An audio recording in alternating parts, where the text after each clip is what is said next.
Today on Doomed!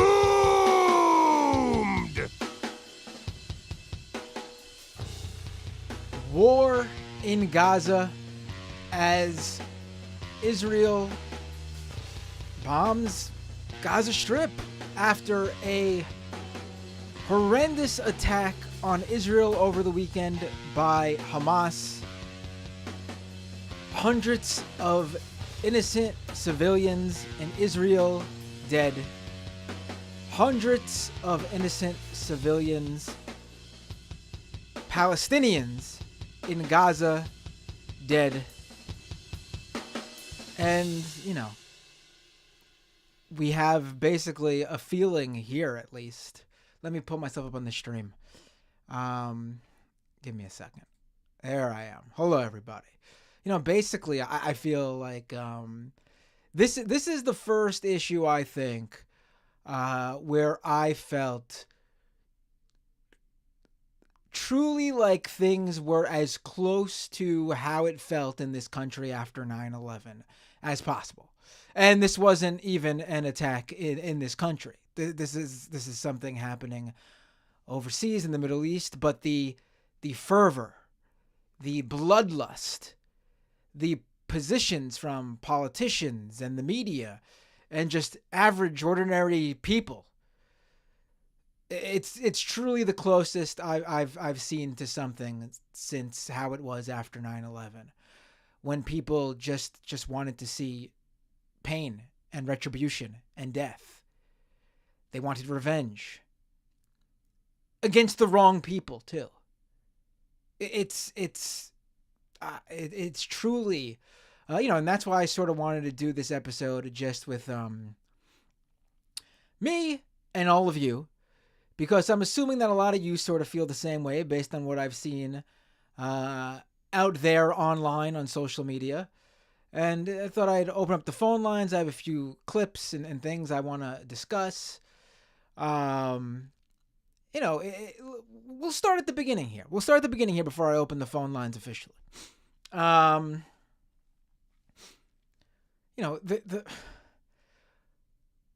feel like a lot of people woke up here in this country, in the United States, on Saturday, and were hearing about what had happened in Israel for the first time.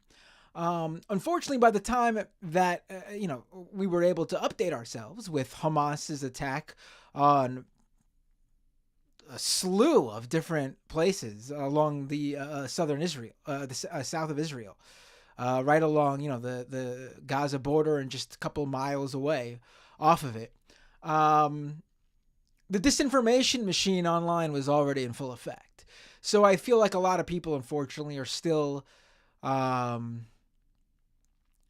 believing things that have not been confirmed or have been debunked at this point.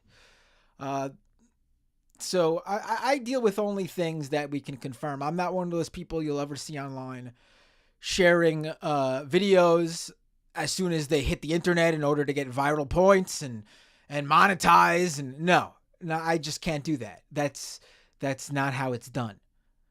But that's all you see online today, and for the past few days.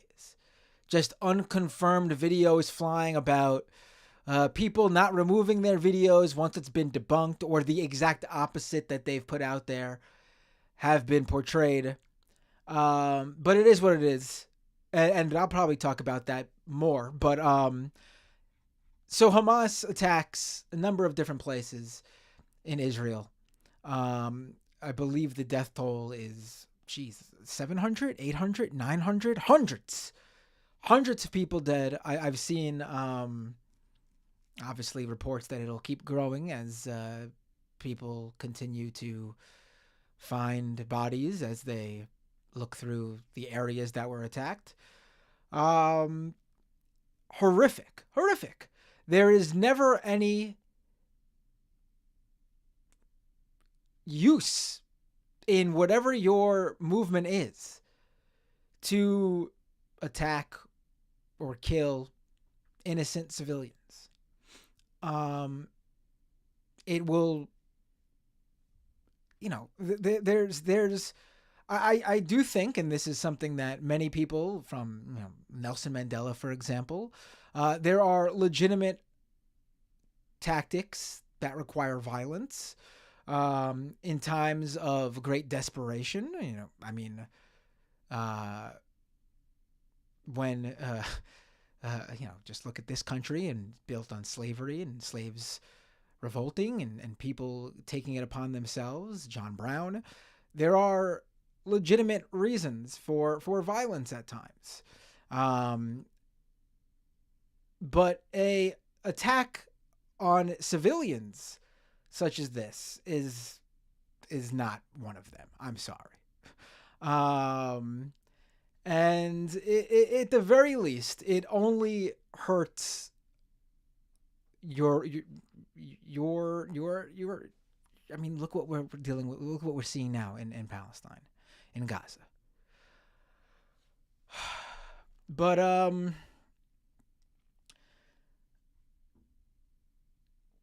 so Hamas attacks Israel. They take hostages.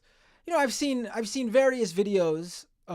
Some from people who were who Hamas people were, came into their house and held them hostages in their home and treated them fine and left them there and didn't do anything to them. And I've seen videos of Hamas taking people hostages and taking them into Gaza. And I've seen videos of Hamas shooting and killing people.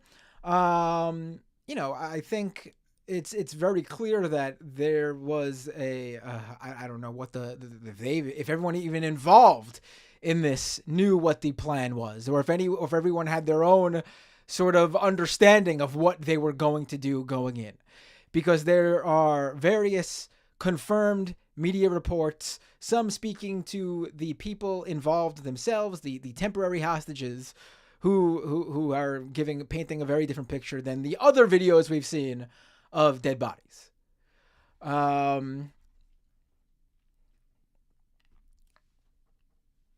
So I see someone in the chat already. Innocent civilians or colonial settlers. I mean, the justification that those people who were killed, listen, do you think everybody there, for example, children who were there, teenagers, even some young people, young adults, even adults, do you think everyone there realizes the politics of it? I mean, this would have been, I think, viewed differently if this happened during and targeted an actual eviction of a Palestinian family or a demolishing of their home, and this was a blowback to that in that moment. I think people would look at that very differently. But to attack people at a concert, I'm sorry.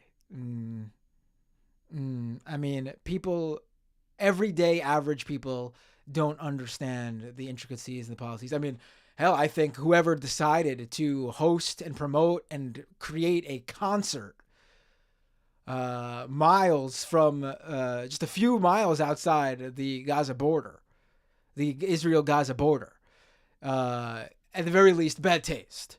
And at the very most, should probably be sued and lose a lot, pay out families lots of money for pretty disgusting idea, honestly. But the attendees of the concert, I'm sorry. No. They are innocent parties in this.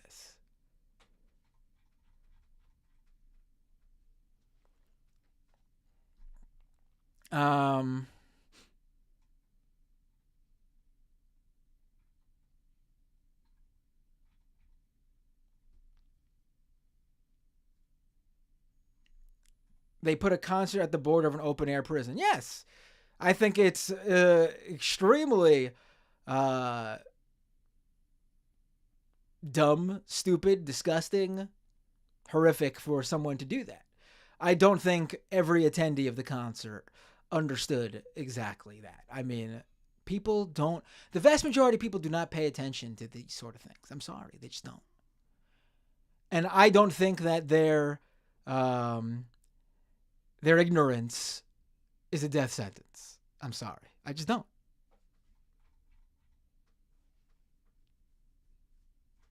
I just don't. you want to, again, I think the people who set this thing up should pay consequences here in terms of payouts to the family. I don't know, something, eternal shunning from the entire music industry. I don't know. They certainly have blood on their hands, I think. But the innocent people who attended this concert, I'm sorry, no. Also, going back to the disinformation spreading about all this, there was the disinformation that was spreading that, Elon Musk even tweeted out that this was some sort of concert for peace, a music festival for peace. It was attended by peace activists, and it was a pro-Palestinian unity peace festival. I mean, that all came out. It was all bunk. It was all bullshit. It's a Brazilian rave, EDM, electronic, whatever rave party that travels the world, and they do these shows. It was not any sort of festival for peace. And that's the reason I'm bringing that up, is not to say, oh, that makes it okay. Because I just told you exactly what my feelings are. That no one at that concert is deserving of any sort of, whatever your position on holding a concert outside of Gaza is. No one there. They're all innocent. But that disinformation, which turned out to be bunk and bullshit, was specifically put out there to basically knock the idea that you should be pro-Palestinian or sympathize with the Palestinian people.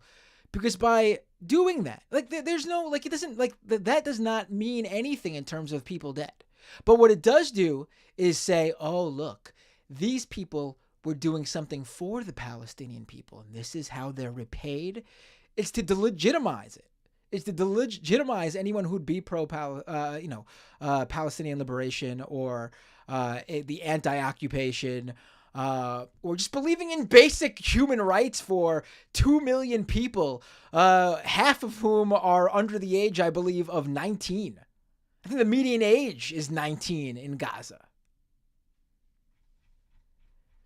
So the whole framing of it as a pro-Palestinian peace activist festival for peace and unity, it's basically so they could pretend that, oh, look, these people were even on their side, and look what they did to them. They're savages and animals. That's what that whole thing was about. It's gross. It's gross. It's using people who were killed as political tools to further ostracize the most downtrodden and poor in the world, basically, in Gaza.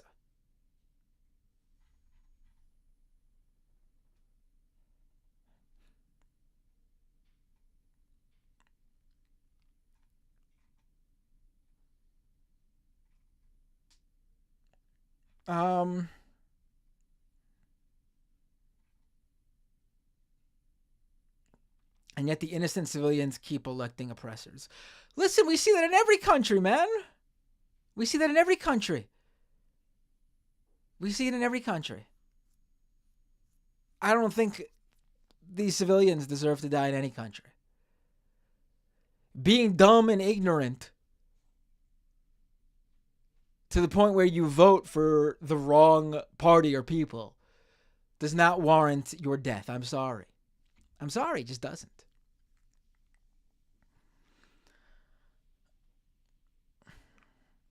So, so this happens, and immediately there's this fervor, at least in the West, in Western media, in the U.S.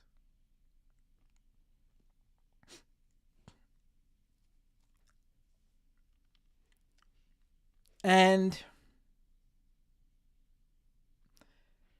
I mean, we're basically seeing this whole "you're either with us or against us" mentality in a lot of circles.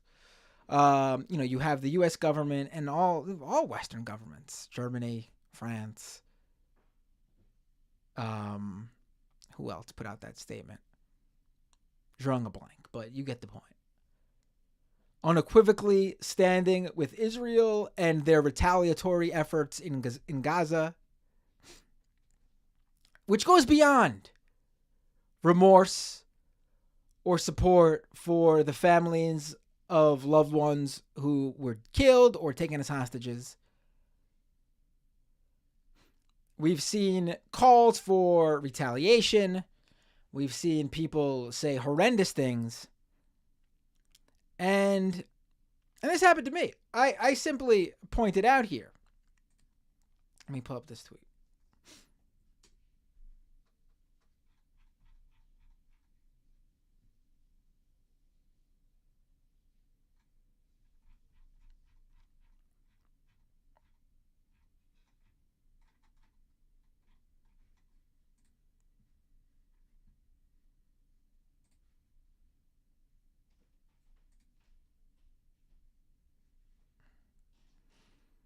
So this came up on my feed. And I confirmed that this was indeed the translation. Israel Defense Minister says, I have ordered a complete siege on the Gaza Strip. There will be no electricity, no food, no fuel. Everything is closed. We are fighting human animals and we will act accordingly. Now, the humanization of the people in the Gaza Strip aside here with the fighting human animals thing, I pointed out the fact that one side has the power to completely cut off electricity, food, and fuel to the other is exactly the problem. And I mean, that is how we got here. This is like that. We saw this. I'm sorry if I'm all over the place. Like there was just so much, and I didn't want to write anything. I mean, I have some basic notes, but I didn't want to write word for word because we're talking here. I'm not reading you a script. We saw a lot of these reports that there was unprovoked attack, an unprovoked attack. You can say it was a unjustifiable attack. It was wrong. It was, you could condemn it in whatever way. But unprovoked, that means that it started there.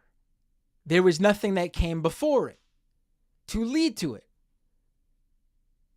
And that's just wrong. That's just wrong.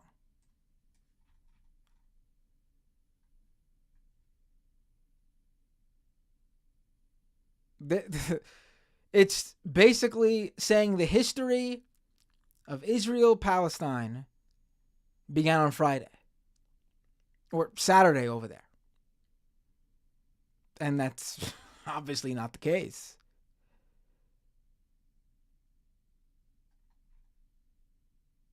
I mean, before Friday/Saturday, before Hamas's disgusting attack on innocent Israeli civilians, what has been the news out of the region for the past couple of years? It's literally been just time after time. Every time there was a story out of Israel regarding Israel-Palestine, it was Israel once again kicking Palestinians out of their home, settlers moving into homes, Israeli settlers moving into homes, homes being demolished. That's been all we've been hearing. And then you'll get some missiles from Hamas, I'm sure, that the Iron Dome intercepts. But when the news does hit your feed or your phone or wherever you get the news, that's what it's been. That's what it's been. And there has been no call for anything to be done. No call of solidarity to Palestinians, no call on Israel to actually, not just no call on Israel to pull back or stop what they're doing, and actually putting something behind it to show that you mean it.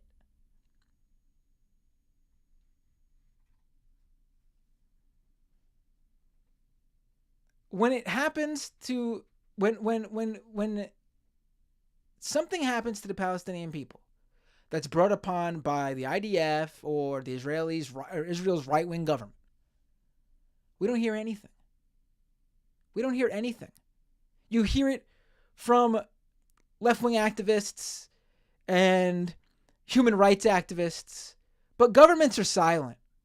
The media is silent, other than the very few media outlets that actually just report what's going on. You don't hear anything. It's been decades since there was an attack anywhere like this from Hamas or any group in Gaza.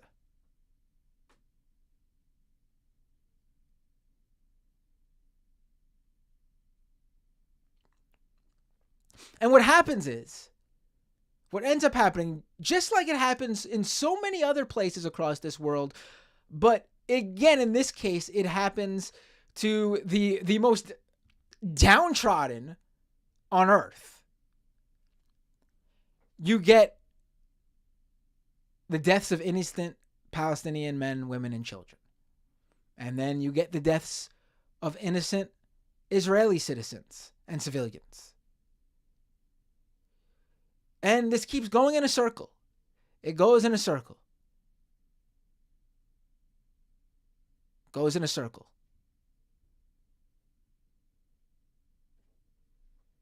And the people who pay the most, the biggest price, are the most powerless. I mean,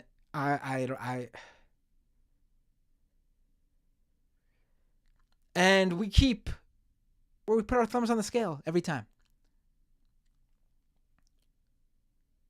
We keep saying we want peace in the region. We need to do something, right? But we show a clear bias. We show we're not neutral in this. We show we're not seeking what's best for the Palestinian people, or really the innocent people, the innocent Israeli civilians either. No, we back Israel's far right-wing government, Netanyahu. We decide our allegiance with them is more important.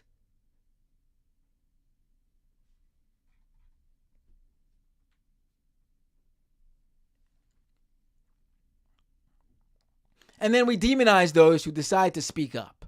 The people who do actually want the deaths and the killings to stop over there. Who think the Palestinian people, the 2 million, half of those under the age of 19, never even knew a time before Hamas. Never knew a time when there was even legitimate movement on talks to actually create a Palestinian state officially recognized by Israel and Western governments.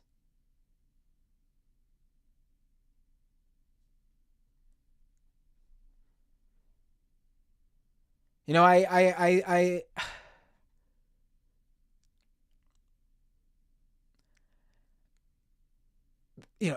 someone who I thought of a lot over these past couple of days is obviously Michael Brooks. I think about him all the time. He's my friend.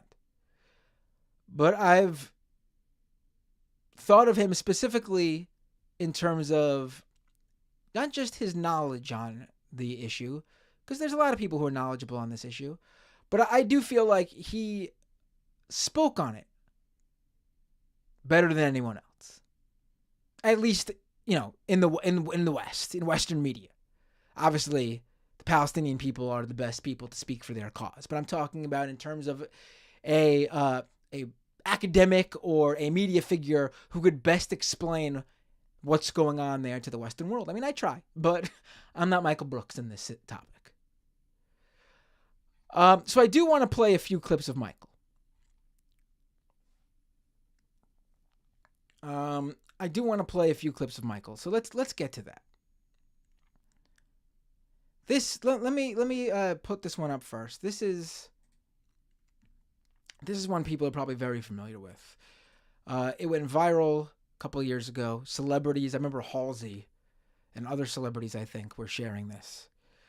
This is Michael Brooks on why the situation over there, just isn't complicated.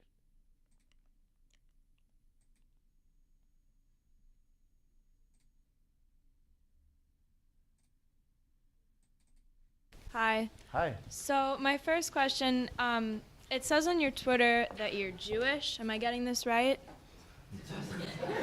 No. Is it the right Twitter? On my Twitter bio, it says I'm Jewish? No, but like in your tweets. I don't want to be wrong. I have Jewish background. I'm just trying to think of... Okay, so as someone with a Jewish background, yes. How do you feel about Bernie's plan for Israel, especially as someone concerned with foreign policy? I love it. It's absolutely necessary. My Jewish values teach me to oppose apartheid. Okay. Could you elaborate, please? I mean, there really isn't that much to elaborate on. I mean, has anybody ever been not only to Israel but also to the? Have you been to? I've been to the West Bank. Have you been to the West Bank? Have you been to Gaza? Yep. You went to Gaza. I went to the border. Oh, okay, but not to Gaza. You can't be in Gaza. Well, I know people who've gone to Gaza. You could definitely go to Gaza.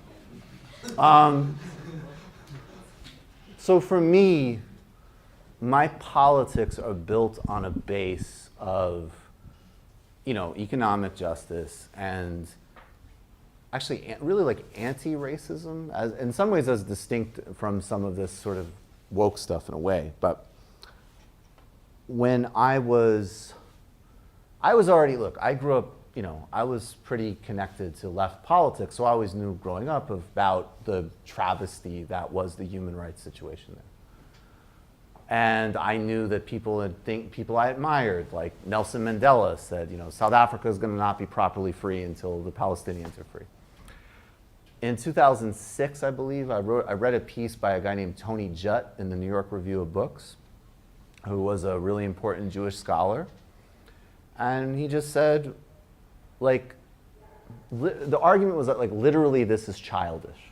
The idea that you have an ethno-state or a religious state, if you're committed to any type of broad-based social, economic equity and civil society, it doesn't work. No matter how justified, right? Of course there's justification because of Jewish history for Israel. There's justification for Kurdistan because of Kurdish reality. There's justification for Pakistan. It's notable that Israel and Pakistan are both disasters. Israel not in the sense of, look, if you're a European Jewish background, you have a nice life there. If you're not, you are, even inside 67 borders, not a fully equal citizen. And the situation in the West Bank is, it is literally Jim Crow-like, and Gaza is, it's just an atrocity. So that's not something that anybody could reasonably ask me to support.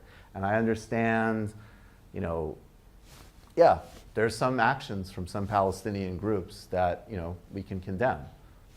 In fact, those have not even really been in any way seriously in play since 2003. And when we talk about, look, and the apartheid word specifically is both used by people who were crucial in ending apartheid in South Africa, like Desmond Tutu or Ronnie Kasrils, who served as intelligence minister under Mbeki, who I've interviewed. And the other main people who use the apartheid word are Ehud Olmert and Ehud Barak. So it is what it is. And I don't support second-class citizenship. And occupation and sieges for anybody, no matter who they are. Are you not concerned about the binary between either condemning Israel entirely, being like also a stance that a lot of like very strong and notorious anti-Semitic people agree with, versus like, you know, seeing this as more of a complex issue where it is wrong what's going on, and that there's also a way to do this, that Israel still exists and is supported? So Or is it's not a complex issue.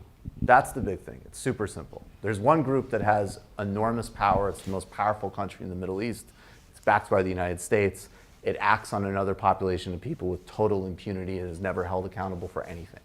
So there's no symmetry in the relationship, period. And just as like a thought experiment, IDW people, if we know that if somehow a population of Jewish refugees ended up in West Bank and Gaza, and an Arabic government in Jerusalem and Tel Aviv had an open-air prison in Jewish Gaza, which they bombed with white phosphorus, they killed civilians indiscriminately, and they had no provisions for medicine. They had an embargo that blocked food, that the electricity wasn't running, that there was an over 48% unemployment rate, life expectancy and malnutrition statistics were horrifying. One of the major policymakers in this hypothetical Arabic Palestinian state said, we need to put those Jews on a diet. In the West Bank, there was another Jewish area where there was a little bit more autonomy, but there was regular Arabic settlements where they pulled up the Jewish farmers' foods, they terrorized them with rocks, the security forces broke children's bones, and they couldn't drive their own roads. We'd all have no problem understanding what that was.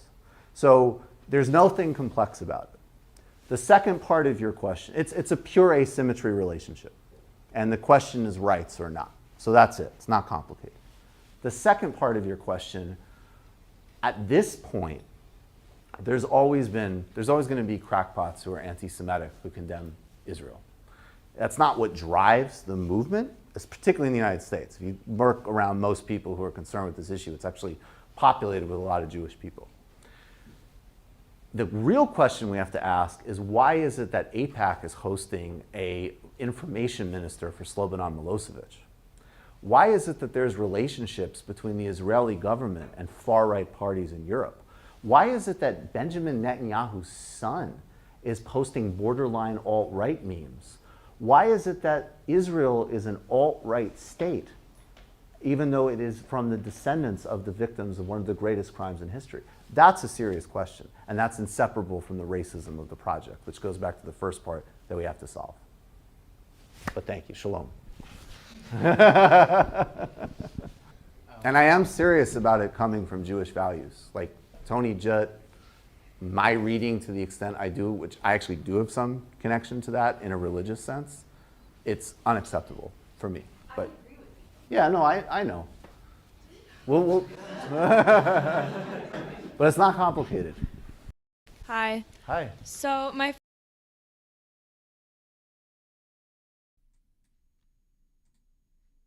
So that's Michael, and I'll be playing another collection of clips from Michael. And I think that really gets down to the main thrust of this issue. Now, when I posted that tweet I had up on before about how the fact that one side has the power to completely cut off electricity, food, fuel to the other is exactly the problem. At least I've received a lot of shit for it, obviously. For simply explaining and pointing out a completely factual point that really drives this whole thing. There is one side here who has all the power. Institutionally, geographically, politically, globally. They are the one with the militarily. And the onus is on them.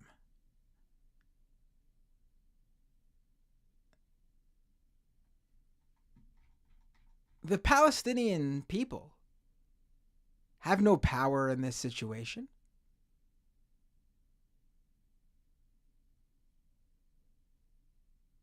They can't make peace happen tomorrow.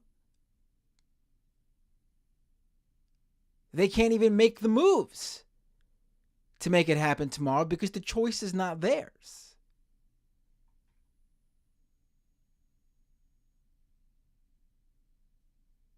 The onus here is completely on the Israeli government.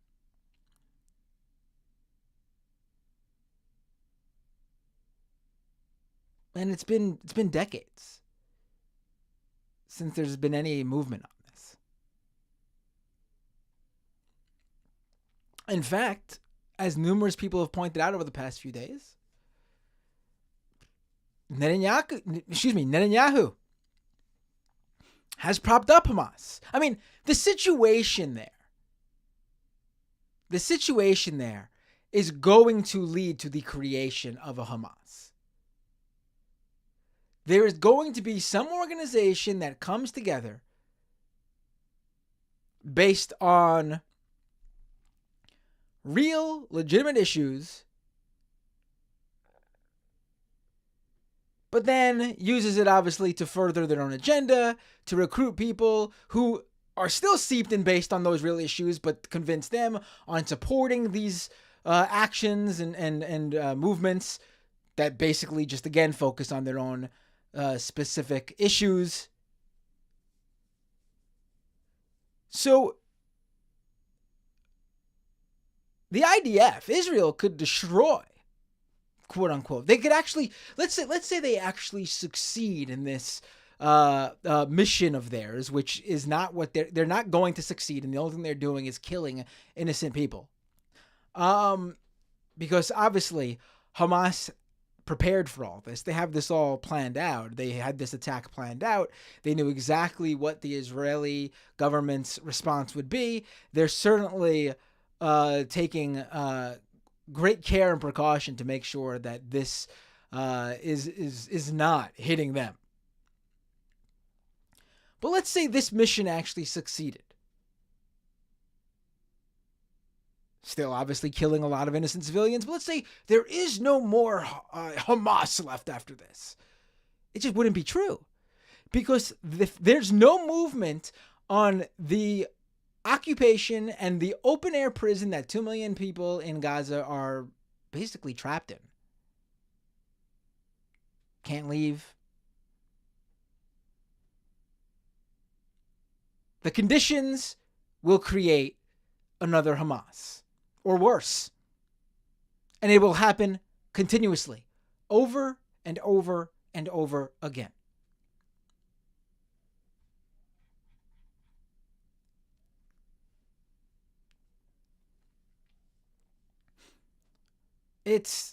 But beyond that side of it, Netanyahu propped up Hamas. He looked at Hamas as the answer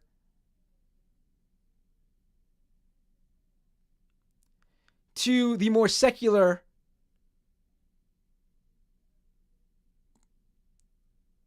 Palestinian political parties and groups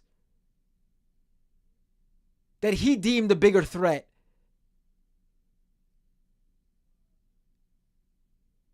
to his clear mission of continuing things exactly the way they are. Or even worse.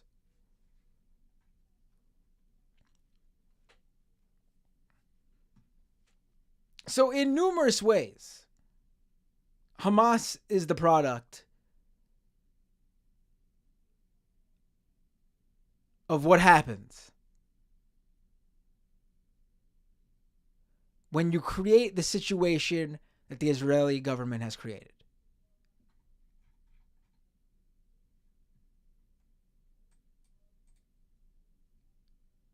It's the same thing for numerous terrorist attacks we've seen over the years.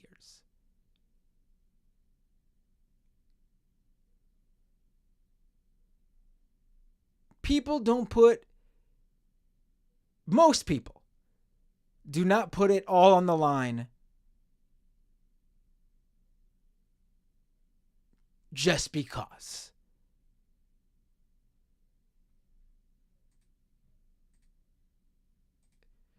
And I mean, again, like I said before, half of the people living in Gaza weren't even alive, or were babies, toddlers, even maybe.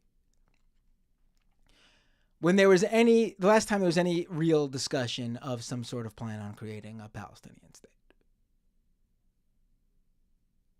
They've known nothing but how things are,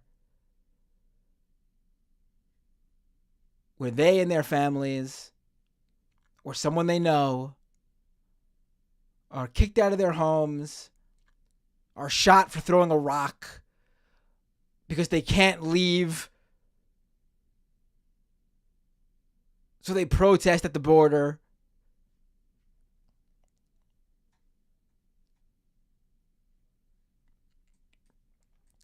And I've seen a lot of posts pointing out, people in Gaza, they voted for Hamas. This is what they want. They support Hamas. Well, one, sure, I'm sure there are some Palestinians who support Hamas. Again, they have nothing. There's no one fighting for them. They have no military because they're not allowed to have one. So yeah, it's unfortunate, but that's what happens. People look for, and listen, I'm sure in many cases, Hamas provides for some of these people, for a number of these people. I mean, that's exactly how you create the situation over there. They're in control. And the idea that, the Palestinian people should rise up against Hamas. Give me a break. Give me a break. The vast majority, 99.9% of Americans,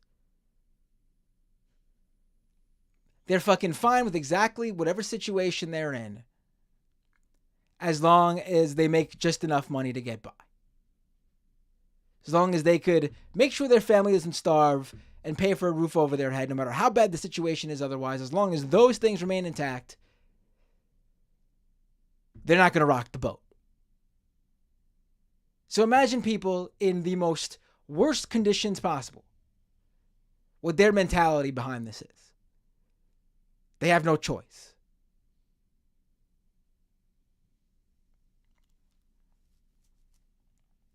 But then on top of that, as Yair Rosenberg of The Atlantic points out,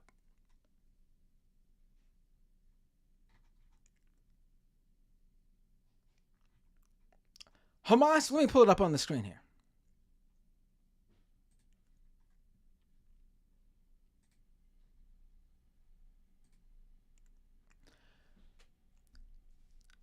Hamas was elected in 2006 and has never allowed another election since. They never won a majority of the votes, and most of the Gazan population today was too young to even be eligible to vote in 2006. I mean, in any other situation, we would not put the onus of people living under, for example, an authoritarian state. We would not put the onus on them.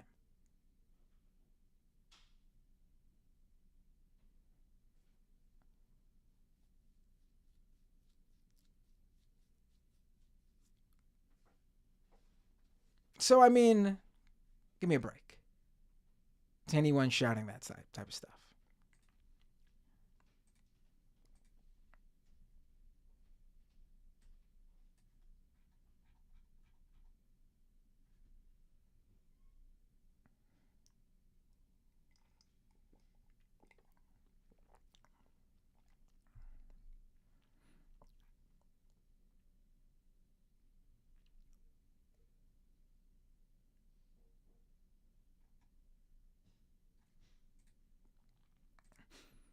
I mean, it's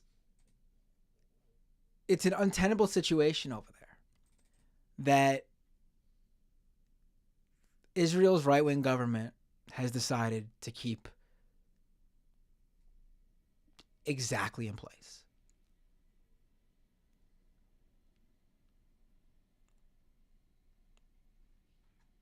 I'm going to play this other clip of Michael because I want to pull up a few more things, and then we'll take some calls.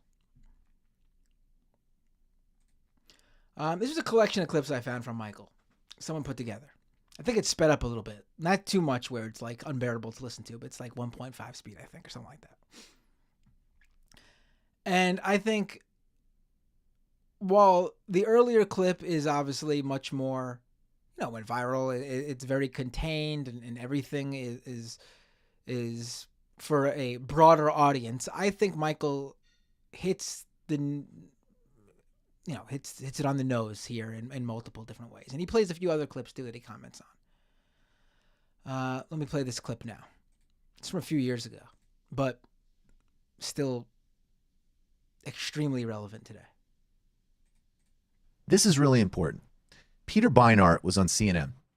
And this story, first of all, Ilhan Omar and Rashida Tlaib are going to be targeted by Republicans. The broader context and the broader reality is that everything that they're saying about what Israel and Palestine is this is objective reality. I mean, the objective description of Israel being a Jim Crow system in the occupied territories this is analogous. I mean, this is as close, and I'm always resisting this because politics is not math. It is not science.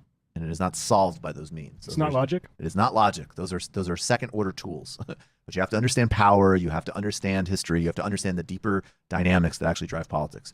But the objective description of what the situation is, what apartheid is in the Middle East, in Israel-Palestine, is, on the face of it, some of the most simple and clear things to understand in politics. If you have a historical understanding of the American South, if you have an understanding of apartheid South Africa, pre-democratic South Africa, you understand that. If you have an understanding of Western Sahara, some dynamics in Northern Ireland, though, frankly, even though it was colonized and highly repressive, definitely not repressive to the same degree that the Palestinians are oppressed. And you have a siege in Gaza. We can talk about the different political dynamics within Palestine. And as I always say, on one hand, it is absurd and ludicrous for anybody to demand and pass judgment on how anybody wages their struggle in a real situation like this. That is separate. So violence versus nonviolence, we have no comment on. That's not for us to talk about. We could talk about it strategically, maybe. Things like blowing up a roller skating rink of teenagers, which absolutely has happened in the past and Hamas is engaged in. Yes, we have to categorically reject that as wrong, because if we don't categorically reject certain tactics wielded by anybody, then we don't have a ground upon which to sort of establish some commonalities. That's apparent and that's fine. But the reality is that the broader question of the rhetoric around struggle and violence in Palestine, nobody outside of Palestine should have any comment on it. Period. Full stop. Case closed. And also on a practical level, every discussion about violence, so-called, from the Palestinians, even though that has pretty much been entirely a non-factor, essentially in reality, for at least a decade, unless we're going to get into some type of farcical kites conversation, is whataboutism to obscure the resistance to apartheid. And the great irony is that the prime vehicle of that resistance that has any impact in the world is nonviolent boycott, divestment, and sanctions, which those who defend Israel anywhere, anytime, any place are more upset about than anything else. Peter Beinart is a moderate. He has a background as a far-right hawk. I guess he would call himself a liberal interventionist in terms of foreign policy. But he's a man of conscience. And really, I will say this as someone who spent some brief time in Ramallah myself, you would have to be devoid of any basic human response to not be disgusted by that situation. And this was a very important sort of clarity on CNN. Palestinians don't have to be saints in order to deserve the basic rights that all of us take for granted, right? Miftah has said things that I disagree with. They made an anti-Semitic statement that they apologized for. The point is, when you go there, I say this as an American Jew. My children go to Jewish day school. I lead services in an Orthodox synagogue. Judaism is the center of my life. The first time I went to spend time with Palestinians in the West Bank, it was a shattering experience. The only thing I could imagine would be similar for American would be going to visit the Jim Crow South. When you see people living under the control of the state with no rights, they cannot become citizens. They cannot vote for the state that controls their lives. They do not have free movement. They need a pass to move from city to city. They live under a military legal system. The consequences are more brutal than we can imagine sitting here. So, do I agree with Miftah? Of course not. I had a close friend who was killed in a suicide bombing. But Palestinians don't. You could have made the same argument if you went to visit SNCC and said, oh, they were connected with communists. Some of their people have made anti-white statements. The point is, what Ilhan Omar said is the most important point. People need to go and see for themselves. I've never seen anyone who's gone and seen for themselves and not been transformed by the experience. He wants to be associated with a group that supports terrorism. And this is in black and white. I mean, they publish this stuff. No one's forcing them to publish years this ago, stuff. there were certain statements on their website. Hannah Nasrawi has devoted her life as a nonviolent activist to opposing an oppression which none of us which does not accord with the values that any of us believe in as So Americans. she doesn't control her own organization and what it publishes? Rich, why don't you try spending a little bit of time focusing on the fact that almost $4 billion of U.S. aid is used to put children in detention? You're the one distracting from the issue. I'm asking No, this is the issue. You're distracting from the issue because National Review, just as National Review defended apartheid, and just as you defended segregation, you now defend Israel's oppression of Palestinian basic rights. It's a tradition for you guys. Look, and if an organization supports terrorism, that organization should be beyond the pale. And when I don't see Palestinians why that's protest even an argument. nonviolently, when they protest nonviolently, right, So you discredit them as well. So you're saying that in some sense justifies terrorism? Of course it doesn't justify what they I've want said again and again nonviolently? I disagree with terrorism. What I'm saying is you're trying to distract from the real issue. The real issue is American complicity in the denial of basic Palestine. Well, first of all, it's 100% right. And yes, it's absolutely, you are the legacy heir of apartheid and Jim Crow South if you defend Israel in its occupation and siege and denial of democratic rights. More broadly, I mean, this is something that's extraordinary to me because everybody picks their place to not want to, in this case, acknowledge the fundamental issue, which is the oppression of Palestinians. And two, nobody wants to deal with the simple, but apparently for a lot of people, disturbing reality that reasons and understanding is not justification. And that's an understanding that you need to apply to any number of situations in order to have a proper analysis. So that's important. That's really important. That's stated clearly and I unequivocally. mean, that was a masterful rhetorical performance there. The different, Yes. I mean, just the way he is able to answer Lowry's just sniveling troll, which is, I mean, just disgusting. And you'll get this, by the way, in your day-to-day life too, and respond in precisely the same way. well, this is the exact same thing that Hitchens had in his. I don't know if we want to get into it now. We but did the throwback. We did a segment actually with Hitchens and Sullivan, where Sullivan. Forgot to put my volume on, my mic back on. So I played that clip for a few reasons. Of course, Michael, once again, on point completely. But, you know, we're seeing this same dynamic over now. We've seen it over and over again, but it's happening now, obviously. You speak out for the what's going to be the people who feel the most pain in the Israeli government, eye for an eye. Because that's what this is. There's no way they are, pinpoint targeting or whatever it's called, pinprick targeting Hamas with these bombings they're doing. And I believe I saw IDF military saying that they weren't even trying to do that. Indiscriminate bombings. You speak out against the eye for an eye approach, which, let me tell you, it's going to be a lot more than an eye for an eye. It's going to be tenfold whatever happened over the weekend to those Israeli civilians when this is all said and done.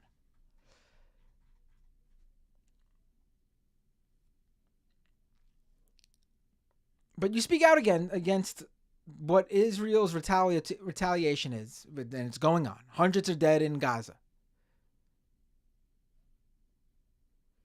And you must support terrorism.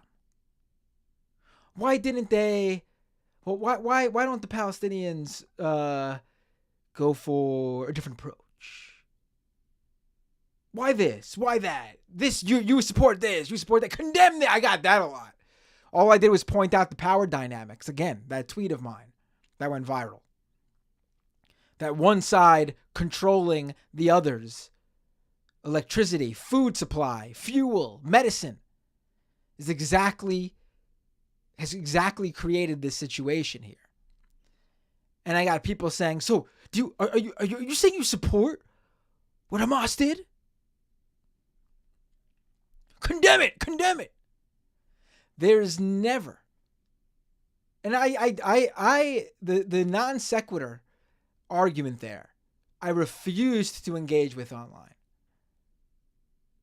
Condemning what happened is a completely separate issue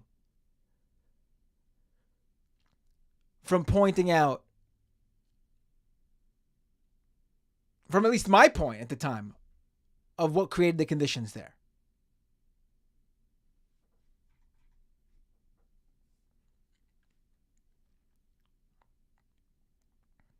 You never see it. You never see it the other side. You'll never see someone talk about what Israel's doing or what Israel's doing, and someone's like, "But you condemn the IDF taking those kids? Do you condemn the Israeli government's support for the continuing expansion of the settlements, the removal of grandmas from their homes?" You never see that. Never. And I've seen some particularly distasteful videos of literal Palestinian officials, like Palestinian ambassadors. I think it was the ambassador UK, Palestine's ambassador, UK's Palestinian ambassador. He's on BBC or something, and he's talking about how members of his family were wiped out in these bombings just the other day. And the next question from the BBC is, "But do you condemn Hamas's attack?" That's an inappropriate response to what he just replied and his side of the conversation.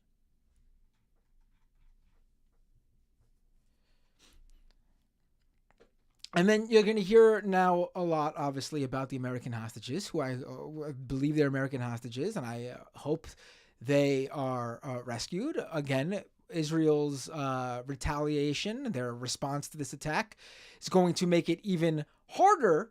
I mean, if we really care about the lives of the innocent people, the people who died, sadly, are already dead. There's no bringing them back. But those hostages can be saved. They take hostages for a reason. Instead of, if the number one issue was to save those lives, which it should be, along with the Palestinian people who are in the in the eye of the bombings. I also care very much about the safety of those hostages. Israel clearly does not place them on a very high concern level, because otherwise there would be a very different tactic. A very different tactic.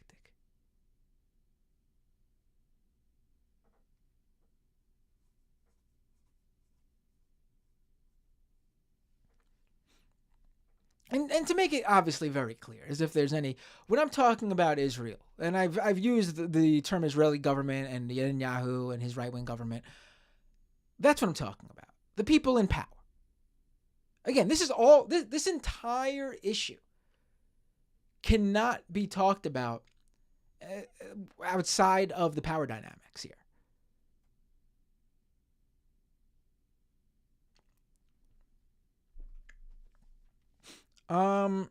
Yeah, I've seen, George Takei, surprisingly, a resistance lib who's not been terrible on this issue. I mean, not surprisingly, I should say, because of his own personal experience.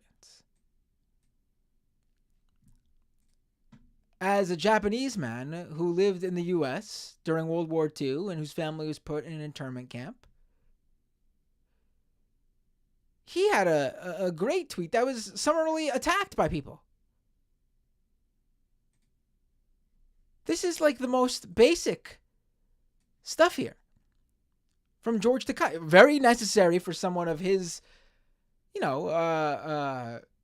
he's got a very big following. He's a celebrity actor, a cult celebrity actor. George Takai says the Israeli government has cut off food, water, and fuel to 2 million people inside Gaza. Collective punishment is not only contrary to international law, it is inhumane and illogical. How will this de-escalate the violence rather than radicalize many more? It is madness. It is what my community once endured in World War II, all because of the actions of others who happened to share our ethnicity. Have we learned nothing?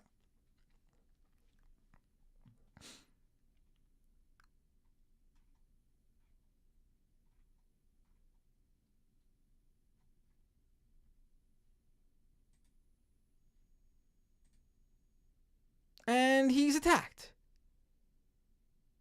And you know what? Reading one of these, it makes me realize that this quick headline I put together for the title of this episode is incorrect.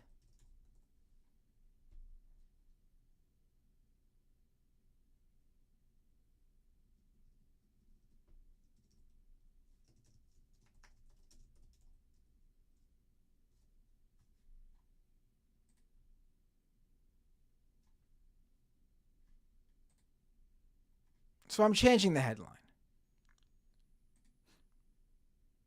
Because as I'm reading these comments, some random on Twitter says, "War is hell, George."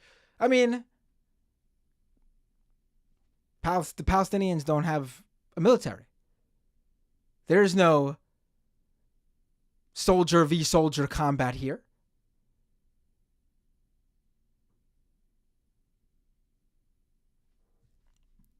There is no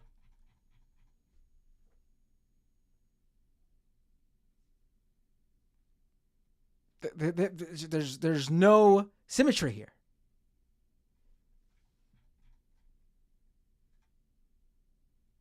It's just it's and I will say this too. I forgot in my notes to put this in here for this episode. The number of people, I don't expect it from their government, but the number of people who support Ukraine and what's going on there with Russia's invasion, who have shown their whole ass for being not supportive of Israel even, for being so anti-Palestinian, has been truly disgusting to me. I don't judge an entire people based on the views of a few.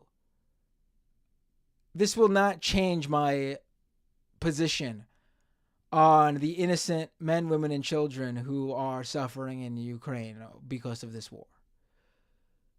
But there will be undoubtedly people who see this and are disgusted by it and think, what are we doing?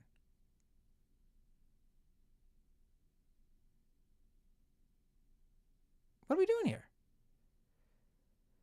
What is the difference? I mean, I will say, like, the idea, like, I saw people with Ukraine flags and shit saying the most disgusting, vile things about Russian people.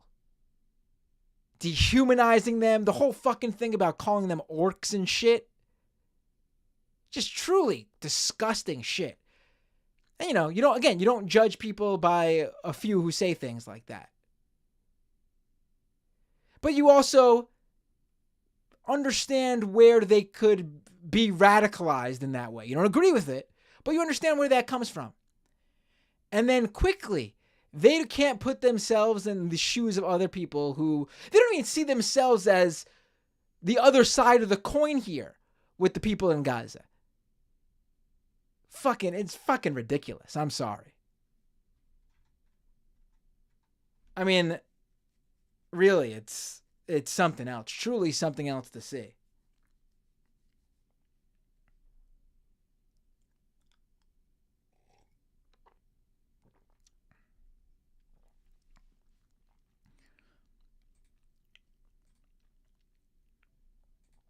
No solidarity at all.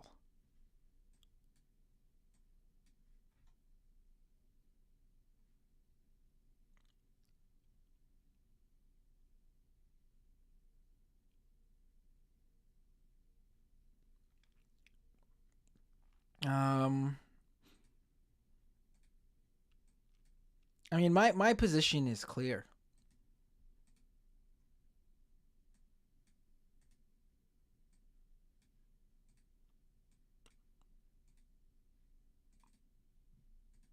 Something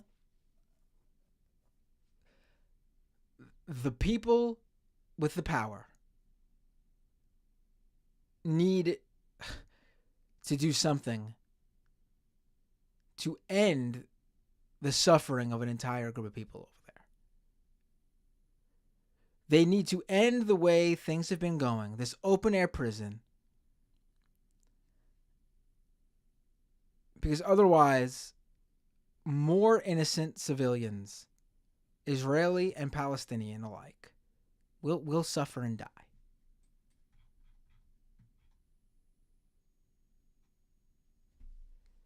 And my position is, I don't want to see anybody die. It's life is too short to begin with for this sort of, and we have a whole group of people, millions in Gaza, who've known nothing but this sort of suffering for their entire short life.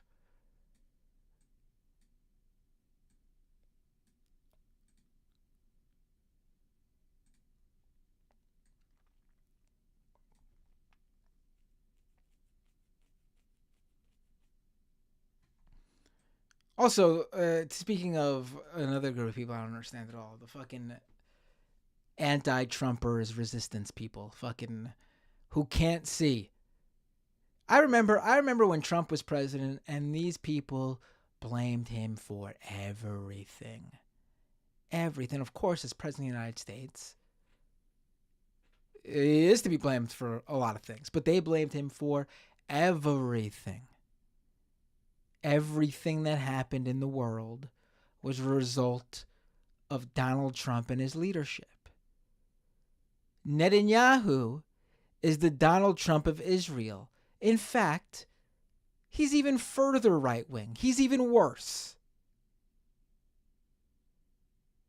Yet you point out that he and his government is to blame for what's happening there.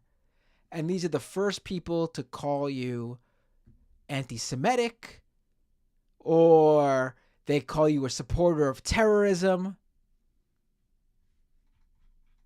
There is zero understanding of the situation from these people. There is no solidarity at all. There's no looking at the situation clearly.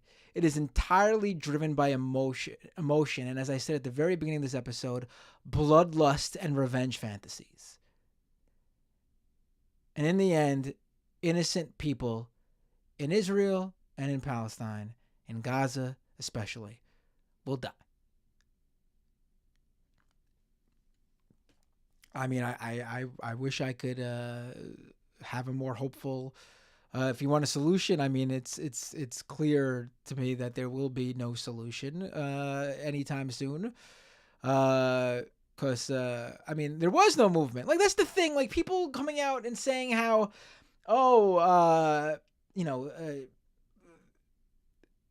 Palestinians just ruined any chance. What did they have to ruin, first of all? Like, listen, Hamas, without a doubt, completely screwed up any sort of PR or the views or opinion of some people in the world. It certainly happened. It's wrong-headed because what Hamas's action should not represent an entire group of, again, the poorest, most powerless people on earth who had nothing to do with that. But that's how humans react to these sort of things. But that being said, what was ruined? What movement has there been? There's been nothing but expansion of settlements and the continued reduction of how much space Palestinian people take up in the region. There's nothing to lose. There's nothing they were gaining.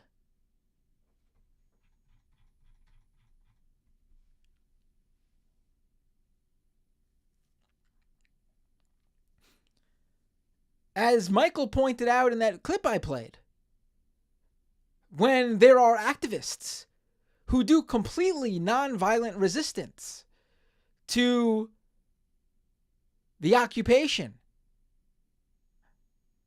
to the apartheid over there,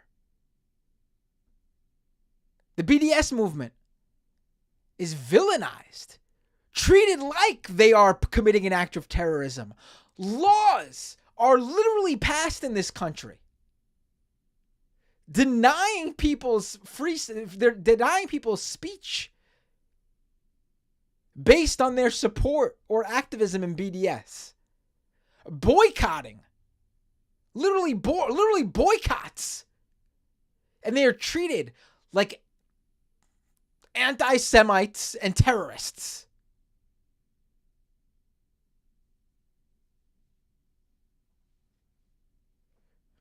You know, I think back to, and I've brought this up a lot. There was an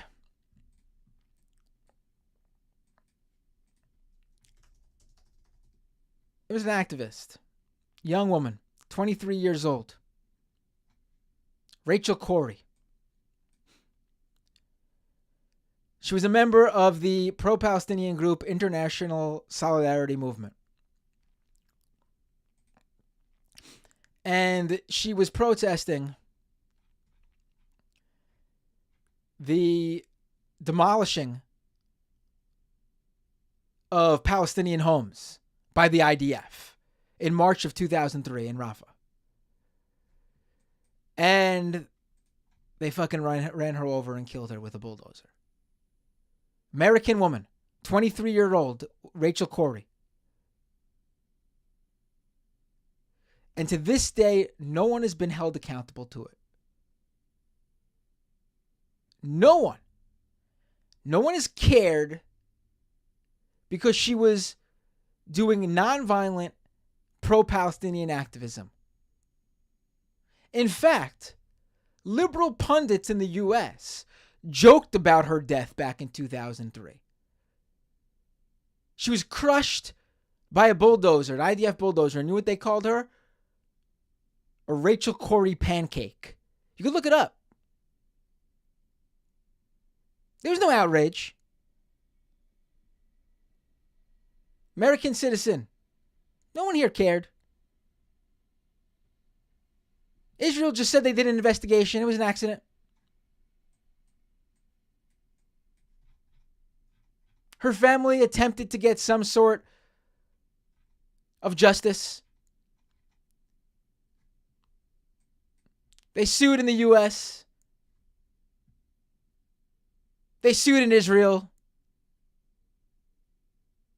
Rejected.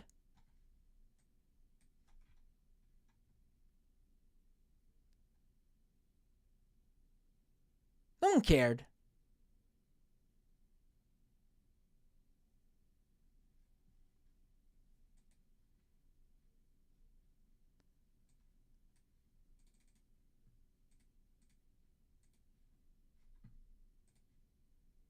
I remember when it happened.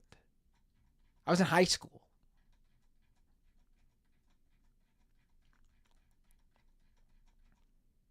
It was during the whole bloodlust years of the Iraq War,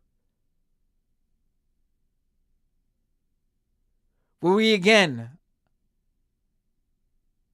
in our search for revenge and retaliation, left millions of innocent people dead. And for what? Nothing. Nothing. Decades of war for nothing.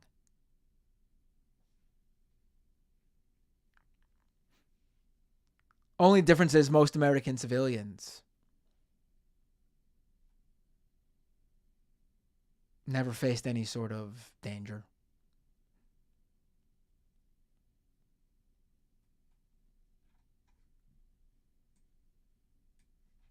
But we saw the same sort of media outcry, same governments across the world coming out and supporting actions that would result in nothing but the deaths of innocent civilians.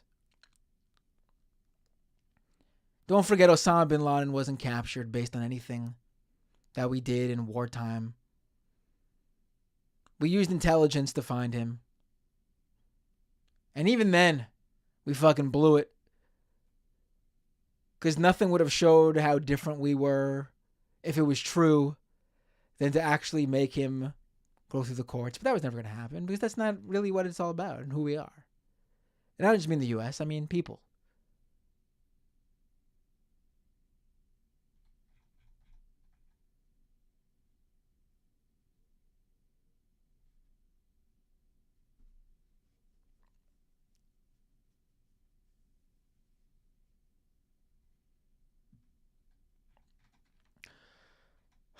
It's depressing. I really thought that we learned our lesson from, what is it now, 22 years ago. We didn't. We didn't learn shit.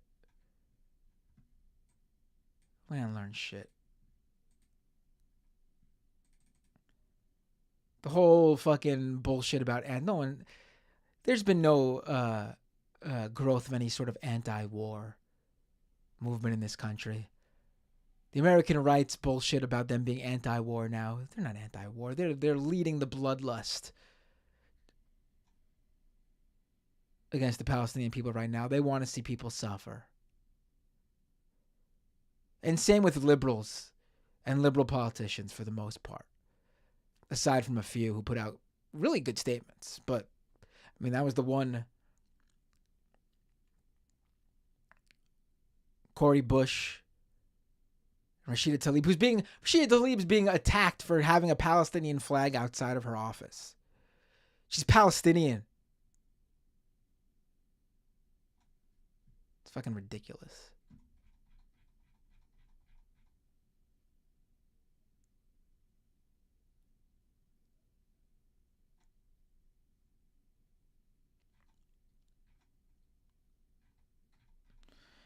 And like I said earlier, just bullshit and lies and disinformation being pushed on social media, especially on Twitter, aka X. Elon Musk himself endorsing 2 accounts that regularly post fake information, completely unverified video that's often debunked shortly after they share it, because they just basically post whatever they can post as quickly as it comes in without doing any. They're just aggregators of bullshit. Crowdsourced crap. Looking to get engagement so they can monetize their posts and get their thousands of dollars of payout from Musk for getting the most viral tweets no matter how much bullshit they spew out. Stoking the fucking thirst for fucking revenge by posting this shit that isn't even true.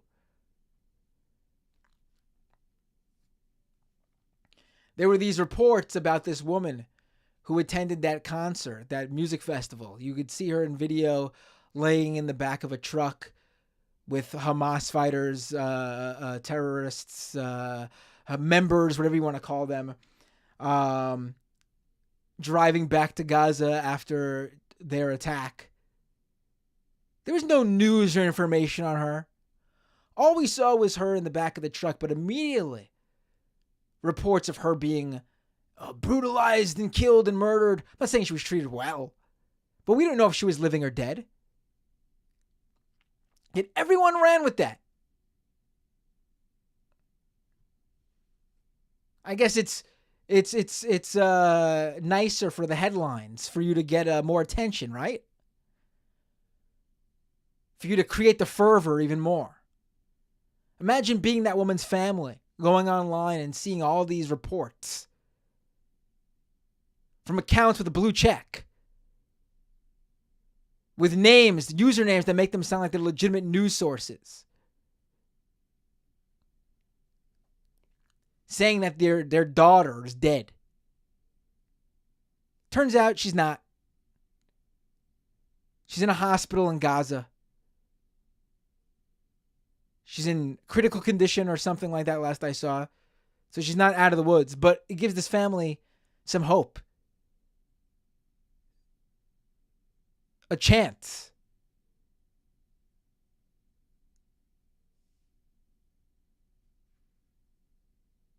No care at all for anybody, really. They'll even pretend they care about the Israeli civilians, but not even. Not even. They just want to use them to create pain and suffering on the Palestinian people. It's gross.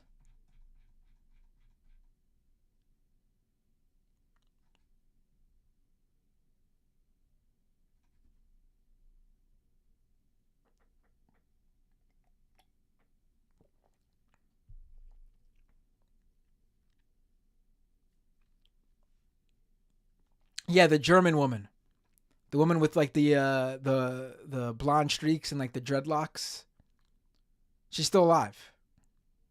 According to a report from a German outlet that interviewed her mother. She's in a hospital in Gaza. Which also means that there's people who are either in Gaza or even possibly part of Hamas. Because again, like I said earlier, there were some there was some video of certain areas where Hamas landed where they left people. They didn't take anybody. They went in, and these families, Israeli families, are saying they just came in. One woman said they asked if they could eat her bananas or something, and then after an hour or two, they left. Again, I'm not saying that's what happened all over. We know that's not what happened all over. But someone took her to the hospital.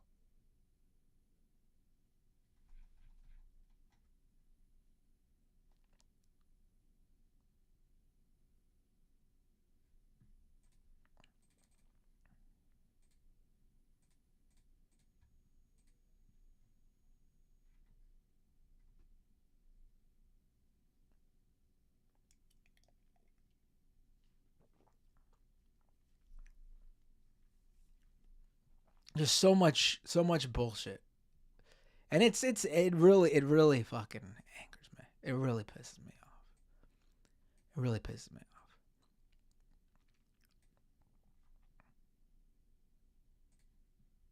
I mean, listen, the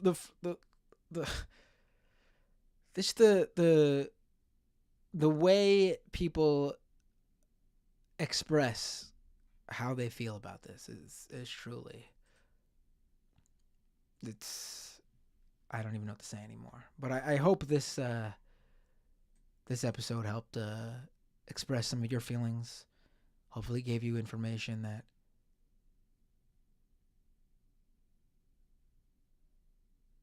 you didn't know or could help. Don't share footage of wartime, on the ground things, period. Because it's called the fog of war for a reason. Like, we will never know at the speed in which this stuff comes out what the context is or what it's actually depicting. Until you have first-hand accounts. I'm seeing a lot of, this journalist said that they heard someone believed this happened. A journalist heard from a source that their friend said this happened. No. You need to hear the accounts from a first-hand source or a reporter talking to a first-hand source. This game of telephone in these situations are completely unhelpful. They will do the opposite of what they meant to do. And once this stuff gets out there, very rarely do the people who see the first bit of false information see the correction or the setting the record straight.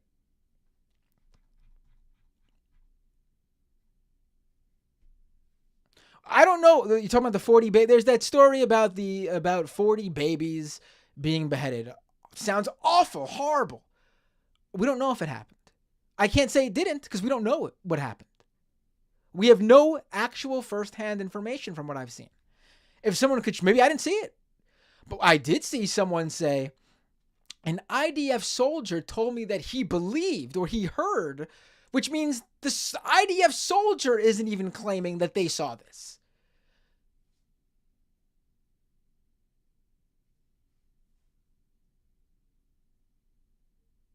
someone with a first-hand account needs to come forward on the record and either say it themselves or speak to someone who can confirm the legitimacy of it based on who this individual with the first-hand account is. And I haven't seen that. So I can't say it didn't happen, but I definitely can't say it did.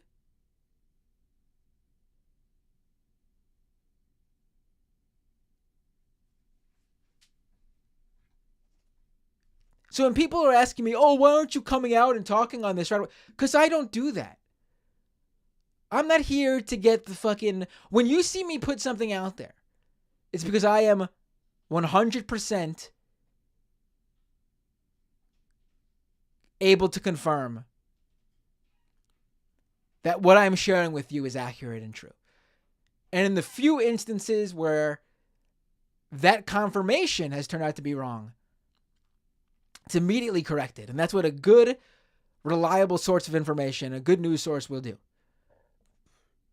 But I am especially not taking any chances on even being a tiny bit incorrect for something such as wartime reporting or battle zone reporting or anything like that. Anyone sending this stuff out immediately like that, unless they are on the ground themselves or received it from a source, a reliable source that they know is on the ground, cannot give you an accurate portrayal of what this video or picture is displaying or the context around it.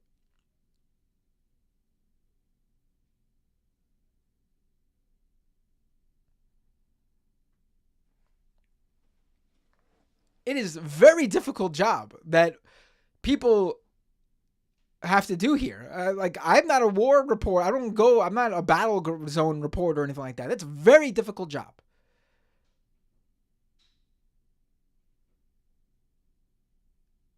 And the fact that there are people sitting at their computers thinking what they're doing is reporting by just regurgitating bullshit they find online for their much larger audience than the originator of the shit they found, the original poster of the shit they found online, is fucking ludicrous.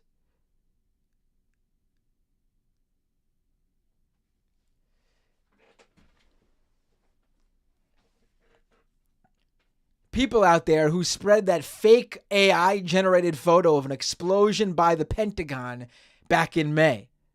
Like those two accounts Elon Musk said were good sources of news. The most easily verifiable thing possible. An explosion at the Pentagon would have been easily verifiable. It's not battle zone or wartime reporting. It's fucking would have been an explosion at a heavily populated city in the United States. Easily verifiable. These fucking aggregator idiots who claim to be war reporters sent that shit out without verifying a single thing. And let that shit spread back a couple months ago. And those are the good sources of reporting that Elon Musk promoted that now have 700,000, 800,000 followers. And those people who can't even confirm something that happened outside the Pentagon are supposed to be confirming what's going on in Gaza.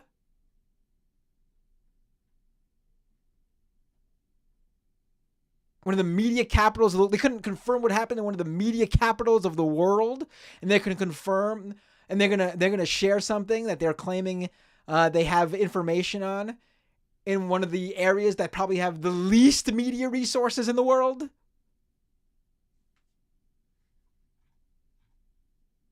Give me a break.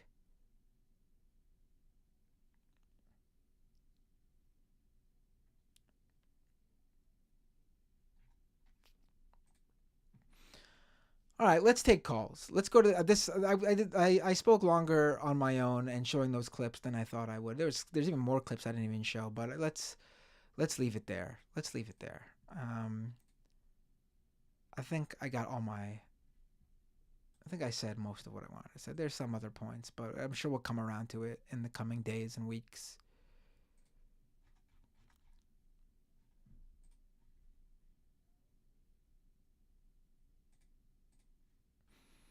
Maybe even in the calls.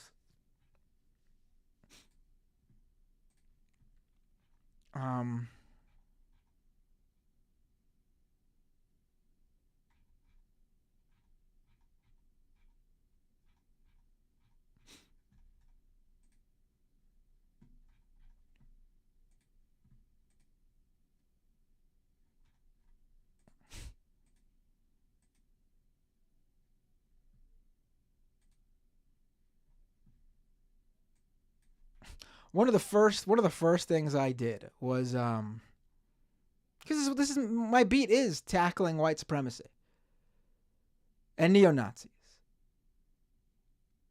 My career for the past decade plus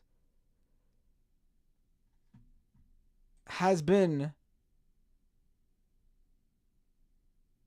reporting on and exposing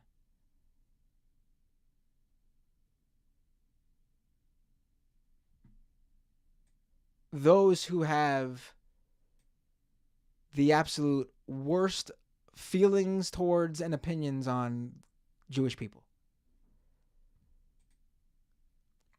I myself have many of you know from the reactions that I get from white supremacists once they find out who I am and what my background is. I'm Jewish. Of Jewish background. I'm an Ashkenazi Jew. Not full. I'm all over the place. My father is Jewish.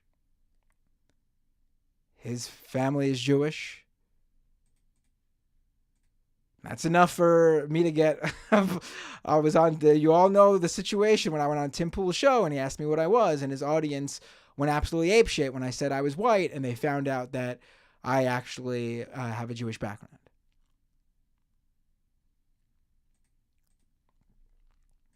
So the idea that saying these things would make somebody, saying these things as in the truth about what's the situation over there and why what's happening is happening,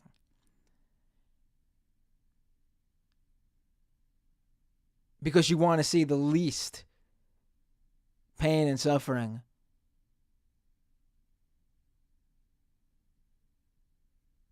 regardless of where those innocent people are from, is ludicrous. It's ludicrous. It's absolutely ludicrous. All right, let's go to the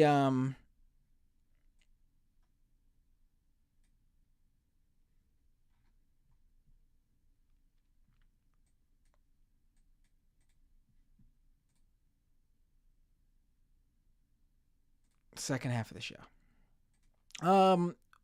First, if you could support this show, I'm not going to do a long promo because it feels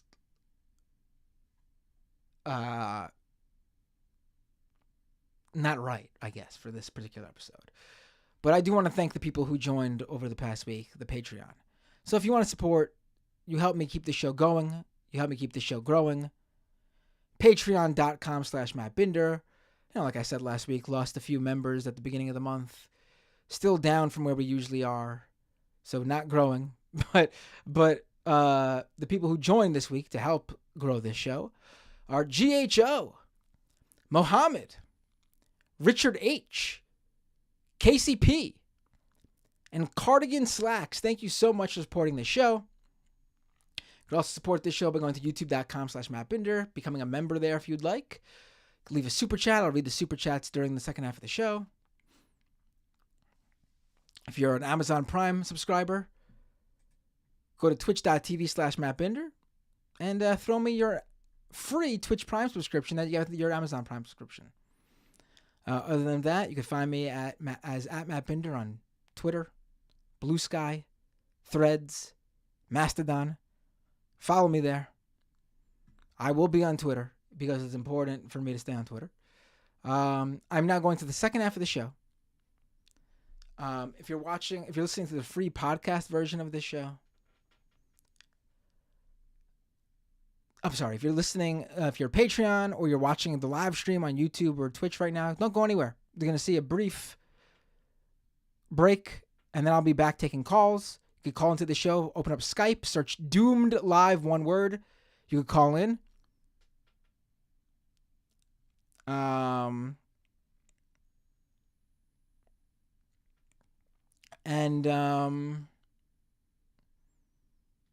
If you're listening to the freebie portion of the show that only goes up as a podcast at Apple Podcasts and Google Play and wherever, Spotify and wherever else is in your podcasts, this is where I say to you, I'll see you all next time.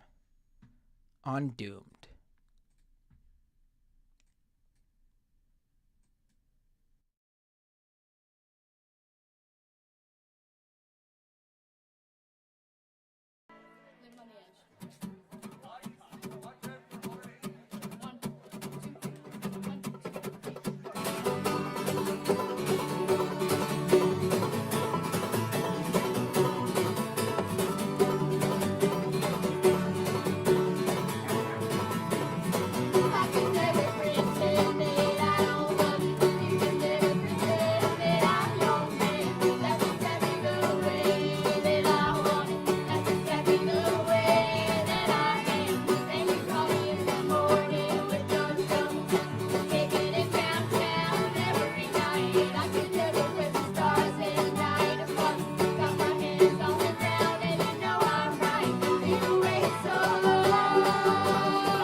All right, we are back. We are back. I'm putting myself up on the feed. I hear people asking about the song. Yeah, I decided to change it up a little bit. Still going to use the other song, but wanted to bring another song, a few other ones maybe, into it for the second half. That was Stick and Poke. They're a folk punk duo. And the song was their cover of Wait So Long, the Trampled by Turtles song. That is probably one of my favorite songs ever, honestly. And that cover is probably one of my favorite covers of it. Not many covers of it. There's a few, but it's good. It was like a folk punk cover of the fastest bluegrass song you will ever hear.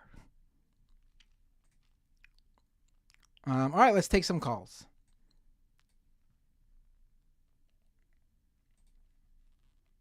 Oh, I didn't open Skype. Opening it now.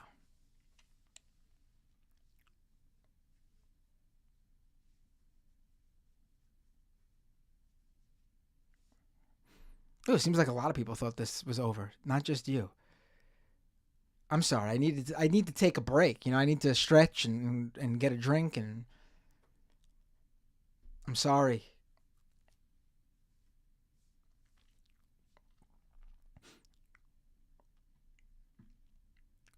All right, the phone lines are open. Doom's live on Skype.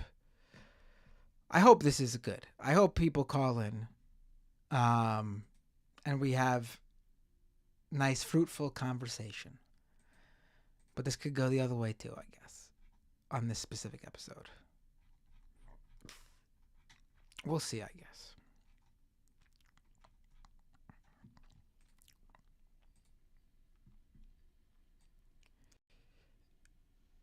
Hey, what's your name? Where are you calling from? Hey, Matt, this is Adam from San Diego. Hey, Turn my Adam. camera on. I'm sitting here in the dark, but Okay, do you want me to bring your feed up on the stream? I don't need to show your video if you don't want me to, but I can if you'd like to. I just don't know if there's enough light for you to see me right now. I'm actually Okay. like, if you can see me, you can put me up. Otherwise, Okay. don't bother. All right, cool. All right, so how you doing? What would you like to talk about? Well, man, I only caught the end of what you were talking about, but I'm 100% Ashkenazi Jew, is an American. I live in San Diego. I'm Adam from San Diego. Um, and I find the situation incredibly sad, and the tremendous irony. I have an anecdote, I suppose, and then I have like a sort of geopolitical question to pose to you. But Sure. my anecdote is that I was raised in Judaism in the 80s, and it was propaganda, and Well, there you know was what? To just to throw this in there, you could say that about pretty much any religion, really. When we're like the idea that we bring children up as like a specific religion from the get go is like they have no agency or choice in the matter there. We're basically just telling them what we think they should believe. I mean, I do think it's helpful for children to learn about religions because it's such a big part of society as a whole. But to bring someone up believing a specific religion specifically, it's been a weird thing in general, yes, it has been, and I moved as a result of a lot of it. I moved away from. If you can, I think I lit myself now. If I need, if you'd prefer to have me on screen, it's fine. Oh yeah, Either sure. I'll way. bring you on screen. It's good so people see that two people are talking to each other in case they're Yeah, I just agree. jumping on the feed for the first time. All right, all good. Yeah. ahead. The rest of what I was gonna, my anecdote is just that, as a result of that sentiment, as a result of those feelings as a child, even though I was being propagandized at an older man, and again, this is in the late 80s or something like that. I had a man who's probably younger than I am now, who is the youth leader, like just real casually say to me, like, Palestinian people smell bad. And I'm like 9.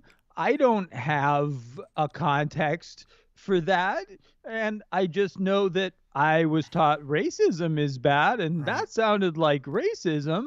And but I'm also like, I'm in Temple right now. Like, Right. it's a very bizarre situation.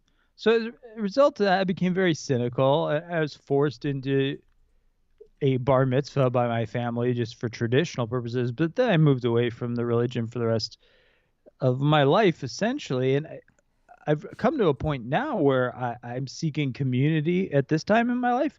And I thought, oh, well, what's the one group of people that can certainly not turn me away? Well, it's my Jewish brothers and sisters, right? Jeez, right. Well, it turns out that when you're a leftist Jew, you also don't have them, because I live in a city of 3 million people. Like, there should be a good diversity here.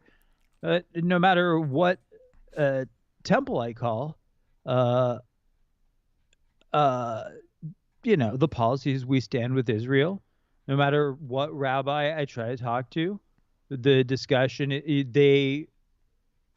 I speak to them candidly and politically about my perception of the situation, and the rabbi responds to me with state propaganda, and it's not just to them. It's not state propaganda to them. It's internalized to them. It's truth. But and then they say things like, "Well, what I'd be happy to have a discussion about it." And it's like, how can we have a discussion between my facts and your ideology? So it's like the Jewish community doesn't even have a place for people who aren't willing to go along with the propaganda. And I find that problematic for Right. us as a people. I will say, I again, I'm not involved in any sort of organized Jewish religion, but I mean, I've grown up in Jewish neighborhoods. Growing up, and still to this day, most of my friends are, I wouldn't say most, but like half, a lot of my friends are Jewish. I'm in New York City, so I've had a very lucky life in terms of having friends of all backgrounds and colors and creeds. But here in New York, I would say the Jewish young people make up the vast majority of probably leftist activism, honestly, and they are incredibly good on this issue. But I mean, again, that's it's not like Temple and things like that. No, I think that Jewish people are very good at activism across the board. When you look at, I mean, who a lot of the leftist representation is presently in media and throughout history. And like, man, some of my favorite Jews have done some amazing things, like Karl Marx and Albert Einstein. Larry David. Larry David too, absolutely. So let me ask you an interesting observation I'm making. Some geopolitical concerns. It makes me kind of extra tense about what's going on. So we have two wars geopolitically taking place, two major wars now presently taking place, and the United States is taking an interesting position, which contrasts to the rest of the world. Like the rest of the world recognizes the existence of a state of Palestine. The United Well, States. not really, actually. Most of the West, I'm pretty sure I've seen a map, and it's like not the West, like U.S., Canada, like Australia, the UK, like those countries don't. But those are the two. I mean, okay, Canada and Australia and Mexico and England and the United States don't recognize Palestine. Australia and Canada are England, so that's fine. And Mexico is the United States. So Here we go. Equation solved. I have Like, I have it right here. Among the G20, Australia, Canada, France, Germany, Italy, Japan, South Korea, Mexico, the UK, and the US do not recognize Palestine. Okay, well, there's like 187 countries in the world, right? So that's not very good. Right. No, I mean, without a doubt, the vast majority of the world recognizes the state of Palestine. The West, though, does not. And that's obviously a very powerful group in the world. Right. So, my question, though, is we're fighting against Russia, who is being supplied by Iran, being supplied with drones primarily by Iran. And now we are making the globally very unpopular choice to fight Hamas, who also, coincidentally or not coincidentally, is being supplied by Iran. And does this not create like a somewhat like a complex, especially when one side we're fighting a party supplied by Iran is a popular war. The other side, we've chosen the unpopular position. Like, where does this put us? Like, I mean, I realize that it kind of doesn't give a fuck. It doesn't matter where it puts us because we're the United States and we do whatever the fuck we want. But like, I just see that there's this tipping point in which Iran becomes a focal enemy in all of these situations. Is that not? What do you have any thoughts on that? I mean, that's certainly what the U.S. has been basically trying to establish over the years, right? I mean, it seems quite clear that obviously the American right and obviously a number of people on liberals in the U.S. view Iran as the big baddie or something like that. I mean, I'm not even suggesting they're the big bad, but they we don't, in fact, supplying these weapons. right, right, right. I mean, we supply weapons to all sorts of. I mean, we supplied the Saudis with weapons so they could rain terror in Yemen. I mean, Absolutely. there's all sorts of. So the idea that but you have to. I think the thing you have to understand though is when these sort of things are established, the purpose of them is to legitimize going to war against the country. Trump tried to do that with Iran by basically assassinating. Not basically, they did. It straight up assassinated Soleimani. Iran smartly did not take the bait, because I'm pretty sure the hope was that move would have basically pushed Iran into retaliating, and that would be the provocation for an all-out war. Well, yeah, I mean, I agree that in a situation of where it may be propaganda or not, those are all wise decisions. However, it's simply not propaganda that Iran is supplying both of these enemies with weapons, and a lot of the rest of the world doesn't see Palestine as an enemy.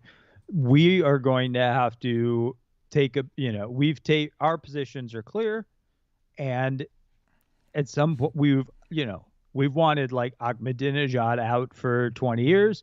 We've wanted to deal with we hate Muslims, of course. That we're famous for that. And it's like, we only profit by creating more war. So this seems like an amazing opportunity to create more war. Right, yeah. But the issue is that war with Iran would not be like how war was with Iraq or Afghanistan or no, it would not. Any other country that we've been involved in some sort of battle or occupation of. This would be very different, and I think that's the reason why, obviously, that they that the U.S. hasn't. I mean, they're looking for that provocation from Iran. That just hasn't happened. I mean, you can't. I don't think that just having relations with Russia or Hamas is enough to do anything that would escalate to war based on that. I will say there's been reports about Iran being directly involved with this particular attack. I believe those reports have not yet been confirmed. But without a doubt, there has been supplying of weapons over the years. Okay, I mean, I understand that perspective. Everybody's supplying everybody on some level, and it's like we've agreed that that's fair play. Nobody goes to war over weapons supply, only over violence. Like that, it's. I mean, we supplied huge deals with the Saudis, and it's pretty well established that the one group of people, not people, excuse me, the one right. Government, I should say, that we decided not to go after 9/11, that did have direct involvement, is the Saudis. Absolutely. So I mean, we really don't have the moral high ground here in any way, shape, or form, which is not surprising. I mean, we also had we had better relations with Iran too. I'm not saying that things were great, but they were better. They were much better. And then Trump came along and blew up the Iran deal, because the right loves having this enemy. I mean, Iran's been part of the axis of evil since what? When did George Bush make that up? In 2001? I mean, the Democrats like having an enemy also. They're part of the right, if we're being real. Oh, right, but, right. You know that. Like, let me ask you a question that just came to my mind as we're closing this out, so you can do your show. Do you think there's a limit to the number of proxy wars we can be involved in until we're in a real one. Like, how many wars can we be the obvious uh driving force behind? And our military industrial complex loves forever wars. Like, how many of these can we have going at once before somebody says fuck you and comes after us? Well, that's sort of the thing. Like, one of I guess the good things about not having boots on the ground is less loss of lives when it comes to your military. But then it also results in the stakes aren't as high for you, I should say, because obviously drone strikes don't have perfect precision and cause casualties of innocents in the region that the drones are striking. But yeah, there's also not the stakes for the superpower behind the drones. They're not spreading their military thin when you just could have a bunch of machines being remotely piloted in various regions.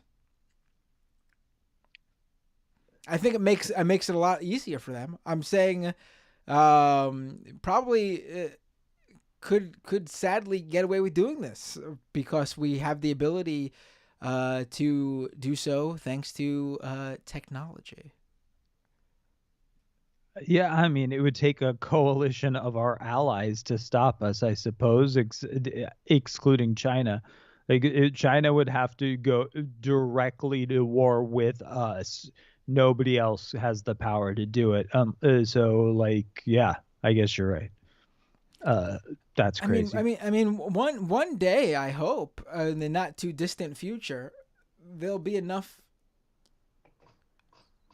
people who are now considered young people will be older people, and the even younger people will continue this progressive streak or more progressive streak. And one day, maybe in the not so distant future, there'll be some movement on these things. But unfortunately, even as capitalism continues to fail and as each succeeding generation has less and less in their material possessions, I think it's an inevitable outcome, regardless of what how right the government goes. The people are going to move further and further left the worse their conditions are. But the problem with that, though, the main problem with that is, unfortunately, for some of the people under the worst conditions on the planet, they don't have that time. So, but yeah, I mean, it's rough. It's a rough time right now. There's no spark of hope. There's no, we're hopefully things change for the better. But yeah, I would just say, as my final word is, as a Jewish person, it's always bothered me. And maybe it's because I'm neurodivergent, but it has always bothered me that, we're persecuted, marginalized people who've been hunted historically. We're perhaps the first documented slaves. For us to ever embark on a journey of doing that to another group of people is not godly, is not holy. I'm not a religious man, but nonetheless, none of this can be done in the name of goodness, and it's I think it's a stain on our people. Oh yeah, I see. I completely. I mean, it's it's so funny that we started this talk about this discussion talking about upbringing, our religious upbringing. That's how you started it. And like I like I said, I have a Jewish background. My dad and his family's Jewish. I'm ethnically Jewish, but I was raised Catholic. But that means I have a little bit of experience with multiple religions growing up, and I gotta say, everything I've ever learned, in terms of the teachings of the individuals or the prophets or whomever, the saints, whomever, seems to be the opposite of what the most religious among us act upon in real life, and it's a damn shame. It's a damn shame, you know. But it is what it is, I guess. Thanks for the call. It was really great, really great. Do you have a show or something? Because it's a very nice sounding professional mic over there for just a caller. Do you have a show or something? I've been like streaming on Twitch for a decade, and also doubles as my home music studio. What's so your Twitch? Guilty, I guess. What's your Twitch? I'm not here to promote myself. I Okay. thank you for asking, Matt. I appreciate All right. it sincerely, but I'm not currently a dependable content creator. Is something I did in the past and do for fun on occasion. Thank you for offering me a chance to plug. But if you want to let me know privately, I'd love to check. I won't out you or anything. I'd love to check it out though. Just message me on Skype or something. I think privately you actually can see my name on Twitch. Oh, can I? Right. Oh, interesting. But okay, got it. Thank you very much for your time. I watch you a lot, and I watch a lot of leftist creators and commentators, and so few allow you to reach out and just ask a direct question, and you are the few. And I appreciate that. I appreciate that, and you should be proud of it. And Sam Cedar is one of the few too, and you obviously have some familiarity with them. So I learned a lot from that guy. Have a wonderful night. Take care. You too. I mean, I truly love taking calls. It's my favorite part. I know Sam loves taking calls, but because of the professionalism of that show over there, they need to do calls like how most shows do calls. But I truly love fucking a true full-on rambling conversation with people. So I do it when I can. Hey, what's your name? Where are you calling from? Hey, how you doing? It's Charlie from Washington. Hey, Charlie, how you doing? I'm doing okay. I see you have the... I'll bring you back up on the feed. I took it down because I didn't see you at first. How you doing? What did they talk about?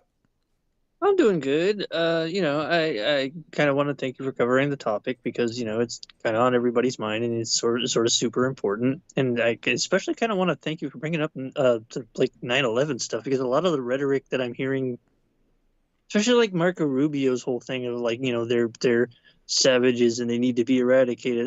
That's exactly the kind of shit post 9/11. It's the first thing I noticed right away because it's not been like this, honestly. Like maybe there hasn't been an event in a number of years of this magnitude that was as analogous, I guess. I don't know, but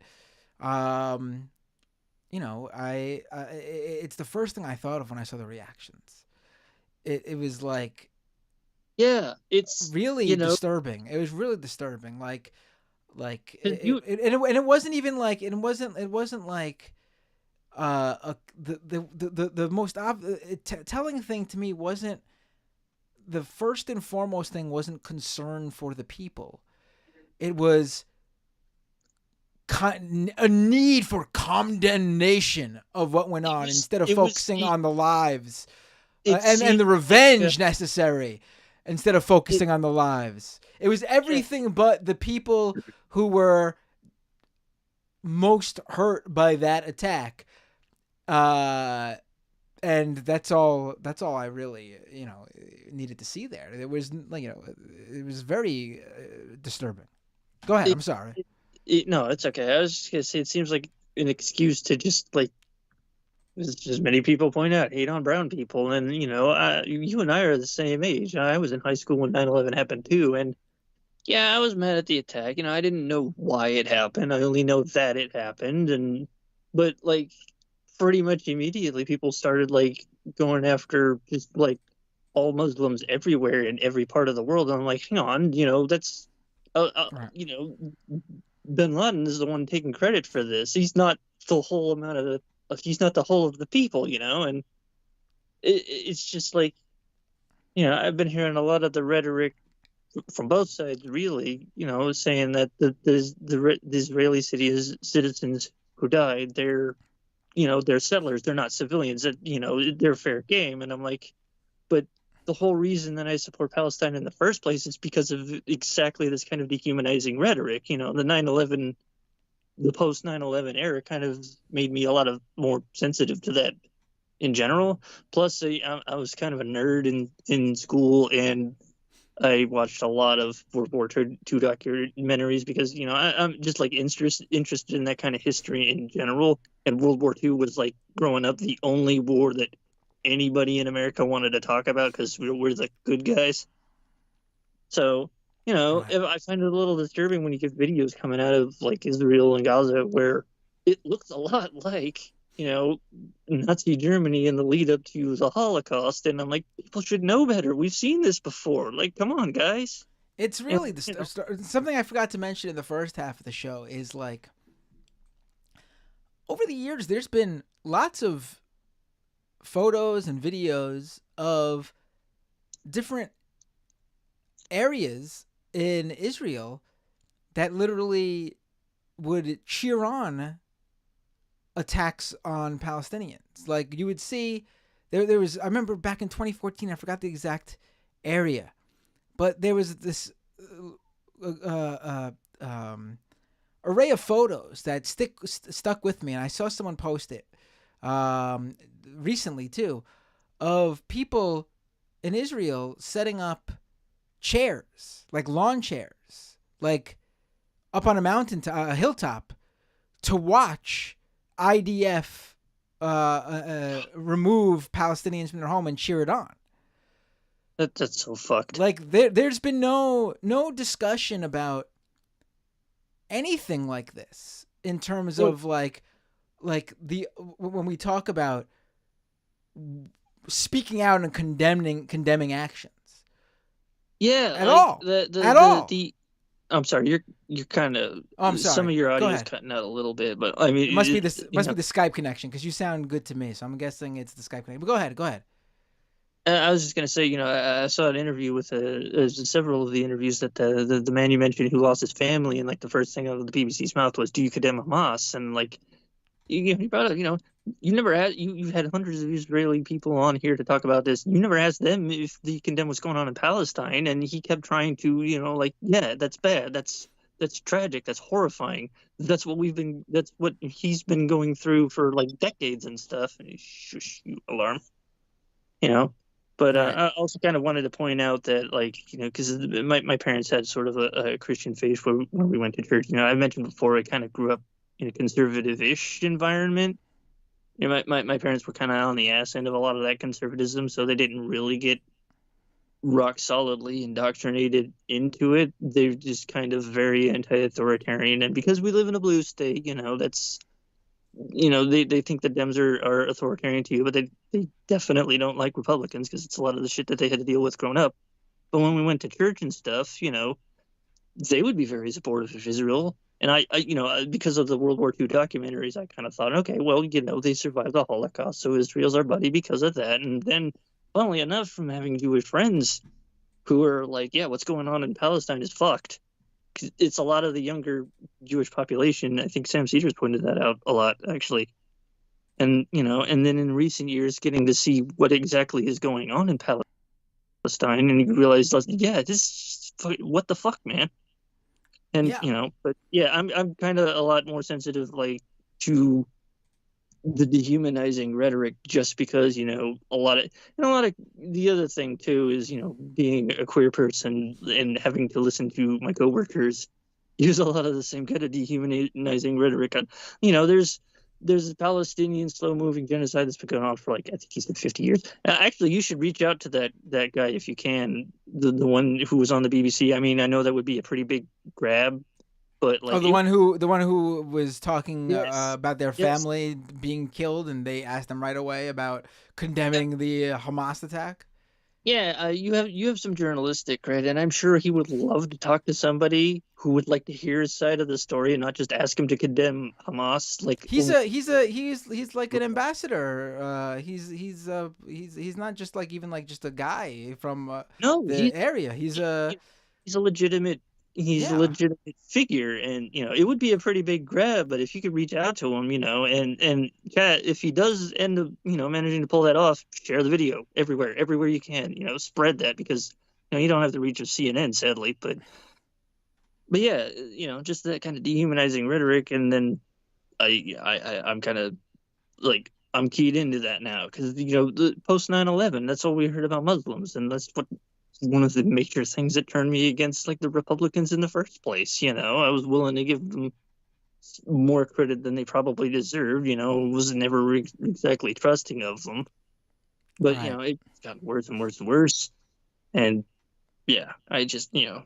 if you are somebody out there and you're of the opinion that on either side, the core principle you need to remember is that civilians being slaughtered is bad, and trying to rationalize civilians being slaughtered as, well, they had it coming, or they're not really civilians, like I said, the rhetoric towards those Israelis who died, that's the same kind of rhetoric I've been hearing about Palestine for years now, and it's why I kind of stand with them.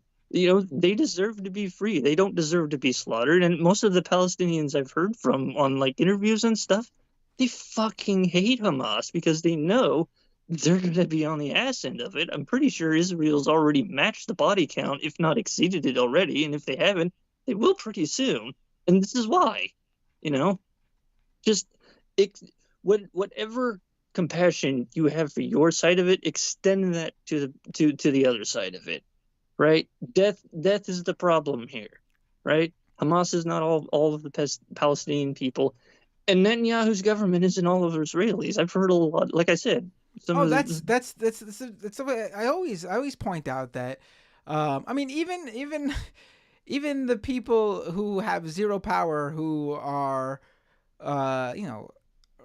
who's the decades old right wing government in Israel has propagandized into becoming right wingers, even they have no power in this situation, really. yeah, just remember who the blame should be focused on. And it kind of sucks that this popped up, not just because it's horrific and it's one of many genocides going on. I get to watch the right in this country salivating at the chance to do that to queer people and anybody else that they don't like. But it's also would have preferred to have called in and talked about something like the Speaker of the House debacle, because every time I see those videos, I've seen them hundreds of times, it gets funnier every time I see it. I just can't stop laughing at that. It's just so fucking hilarious. You made a deal with the crazy caucus. What did you expect was going to happen? And oh my God, Kevin McCarthy walking away from that, he looked so sad. Do you remember all those memes with Paul Ryan getting into his car and they'd be playing Limp Bizkit or something, just crawling in my skin, going off as he's driving off in his sad emo phase? I'm just picturing that for Kevin. And they can't even agree on a replacement. And the moment they, Matt Gaetz is going to get up there and start yelling at him, and they're going to turn on him, thank God. He's getting axed up. What was that one guy who had all of those?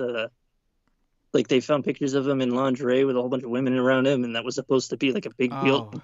What was his name? Having a mental Josh. block. Was it Josh Hawley? I don't think it was. I don't think it was Josh Hawley. I don't remember who it was. But he's gonna get that treatment. And that was funny too, because I'm looking at it so the man has a good time, and of all the things you can go after him for, that's it, really? With the Hunter Biden stuff, what have you proven? He supports sex workers. He's okay with It was Madison drugs. Cawthorn. Madison Cawthorn. He's not in Congress anymore. Yes, Yeah. that's the one. That's the one. So the guy likes to have a good time. That's of all the things you could go for, Right.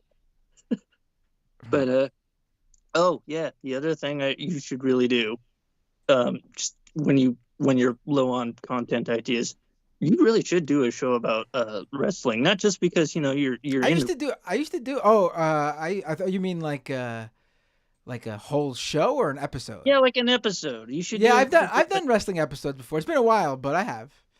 It's a good topic to talk about, because a lot of the problems with capital, especially in the gaming industry and stuff too, wrestlers go through the same shit. There's so many workers' rights angles to work from there, and I've never watched wrestling personally, but I weirdly love to watch people talk about wrestling. It's just a fascinating premise to me. So, reach out Oh, to wrestling fans know that the behind the scenes in wrestling is usually even more juicy and entertaining than oh yeah, what's yeah, actually yeah. put on No screen. doubt. Yeah. No doubt. It's just a fascinating topic all around. And, very, very pro workers, very, very lot of opportunities for pro worker angles, or workers' rights angles to talk about there. Because they get brutalized, man, and they get nothing for it unless you're like the big star and you can parlay that into a career elsewhere. But like, it's just sad, man. But yeah, I'll get off I'll get off the call and let somebody else call in. And No, you're yeah, absolutely what? Go ahead. real quick, chat. A lot of you guys have understandably high tensions. There's a lot of people who have family in Israel and in Gaza. Extend them all the love and support you can, even if they come off angry. The chat's been pretty good tonight. I've seen lots of trolls in other live chats all day. So as far as chats Well, goes, I'm really sorry. So, Matt Binder's chat stays the best chat, right? proud of you guys. You guys are doing awesome, and there are people who are emotional, but they have good reasons. So be willing to extend a little leeway and compassion to them. So you have a good night, bud. You too. Take care, Charlie. Always a pleasure. All right, let's.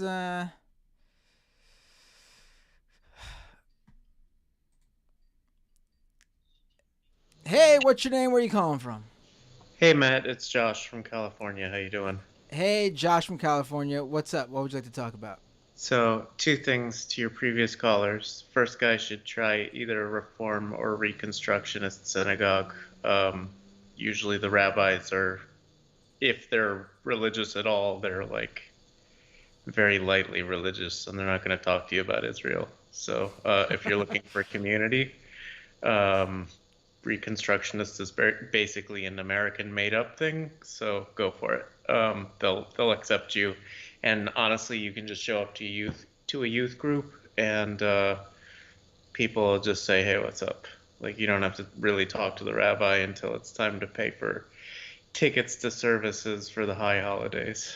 I feel like there needs to be some sort of like gathering for people who don't want who want the community of a religion but don't want to deal with any religious aspects. I mean, there is meetup.com. You can basically But that's something else. I mean, I guess no, meetup.com is the one that's around like hobbies and stuff. I guess that's right. you can create your own community or cult or whatever. I'm gonna start my own cult. Yeah, I'm gonna go. Looking for people to worship me unconditionally. Yeah. Only on meetup.com.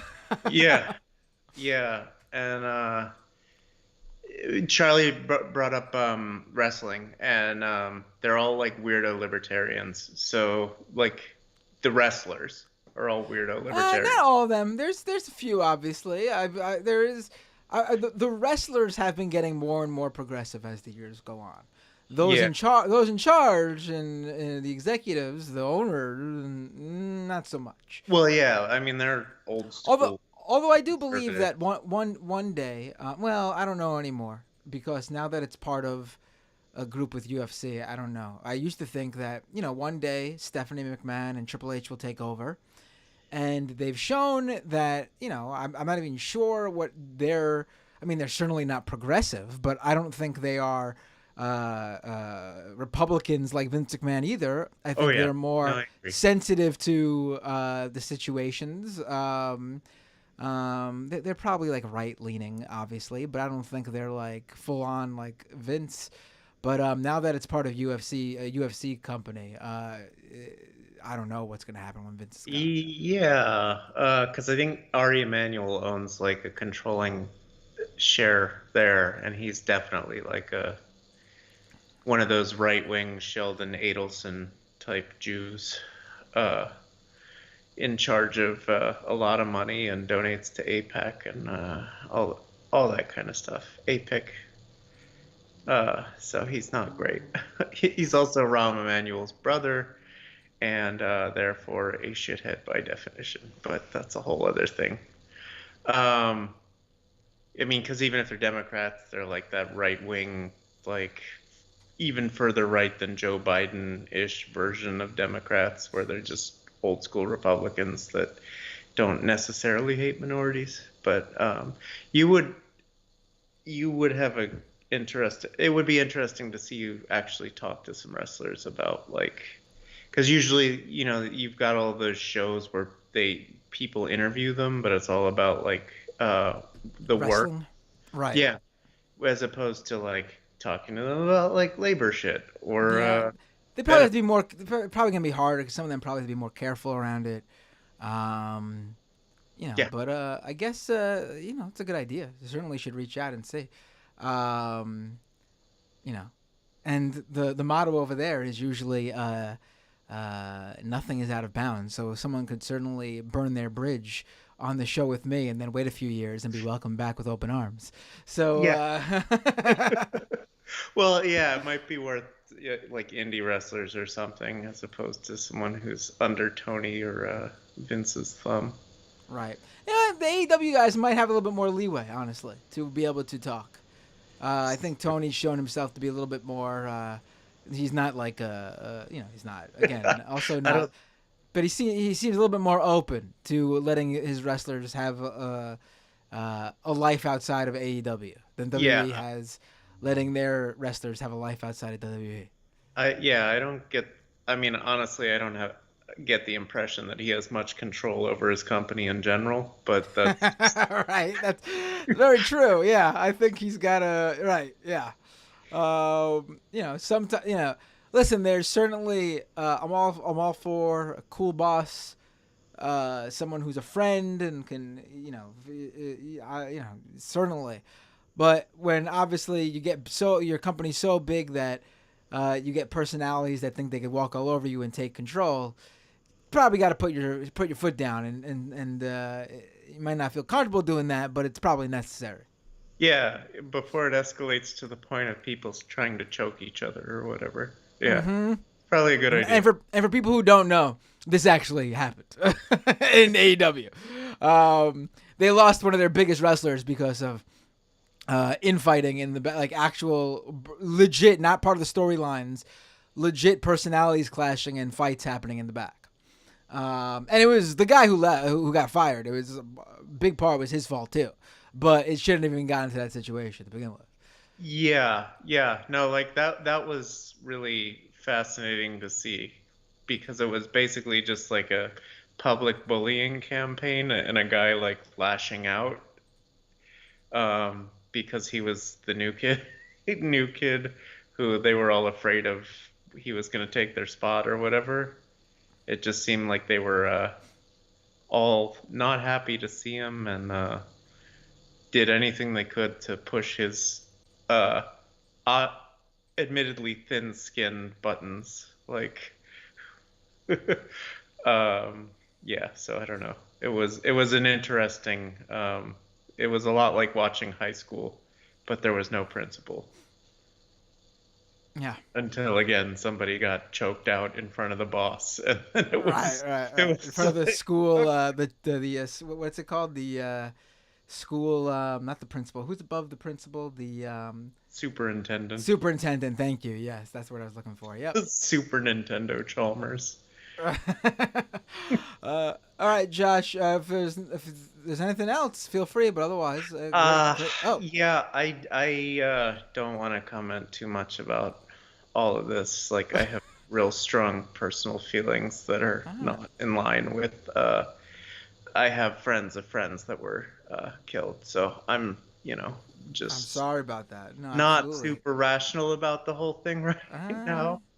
Well, I appreciate you.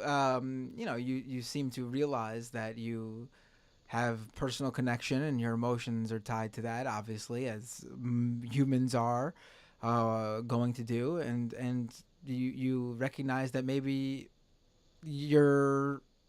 what you would say doesn't reflect how you actually might truly feel in totality.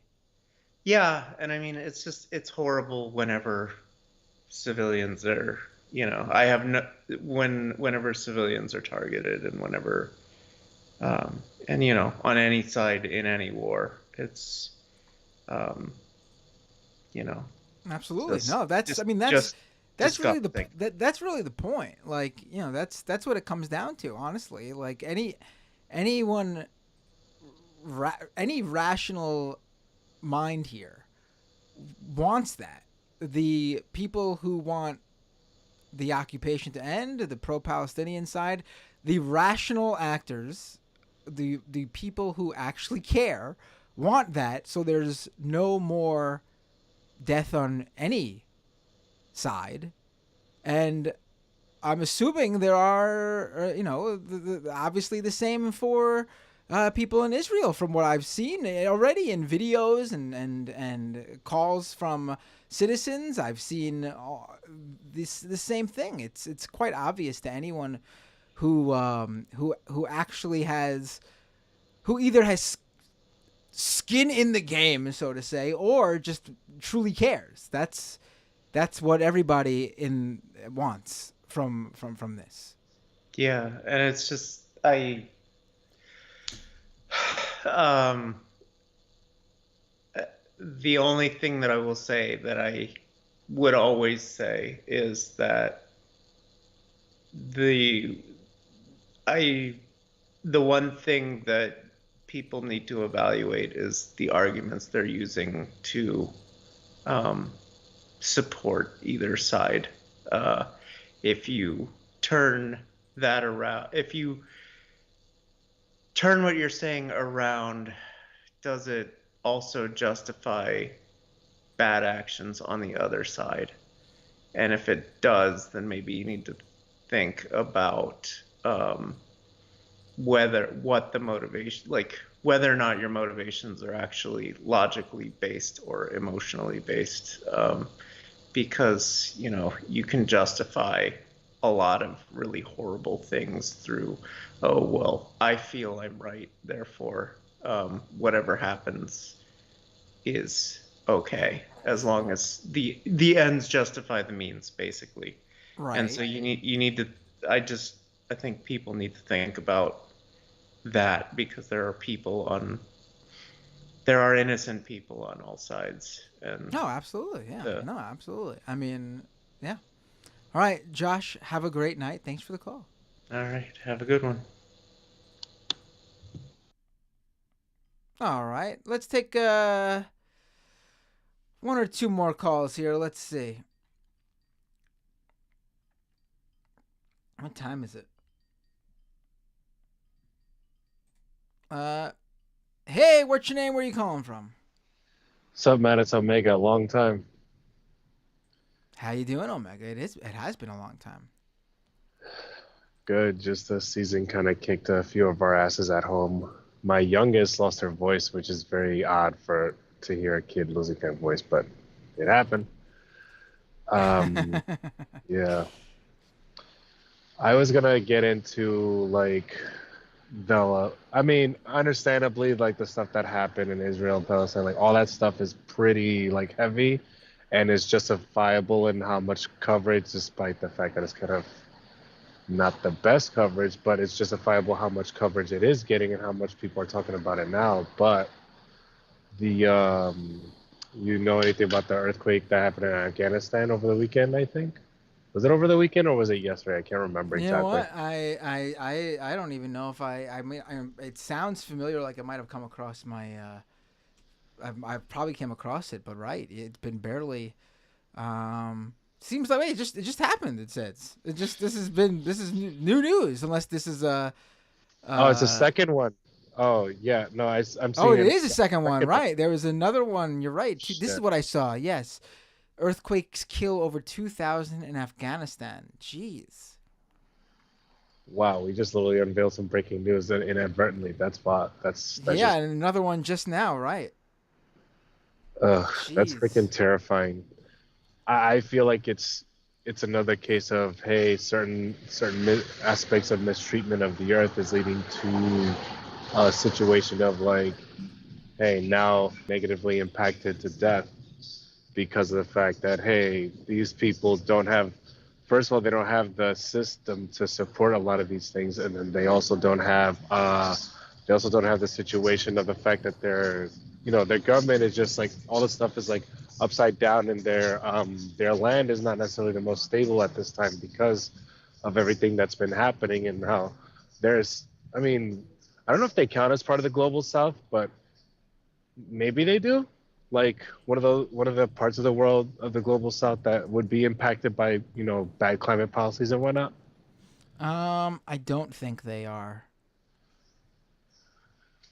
Anyways, it's just super super odd and just pretty sad all around. Like in that part of the world, it's like they're really going through it, unfortunately. Right. I mean, Like yeah. all the other conflicts that are happening at the moment too. Right. Yeah. No, I mean that's it's the way the world works, right?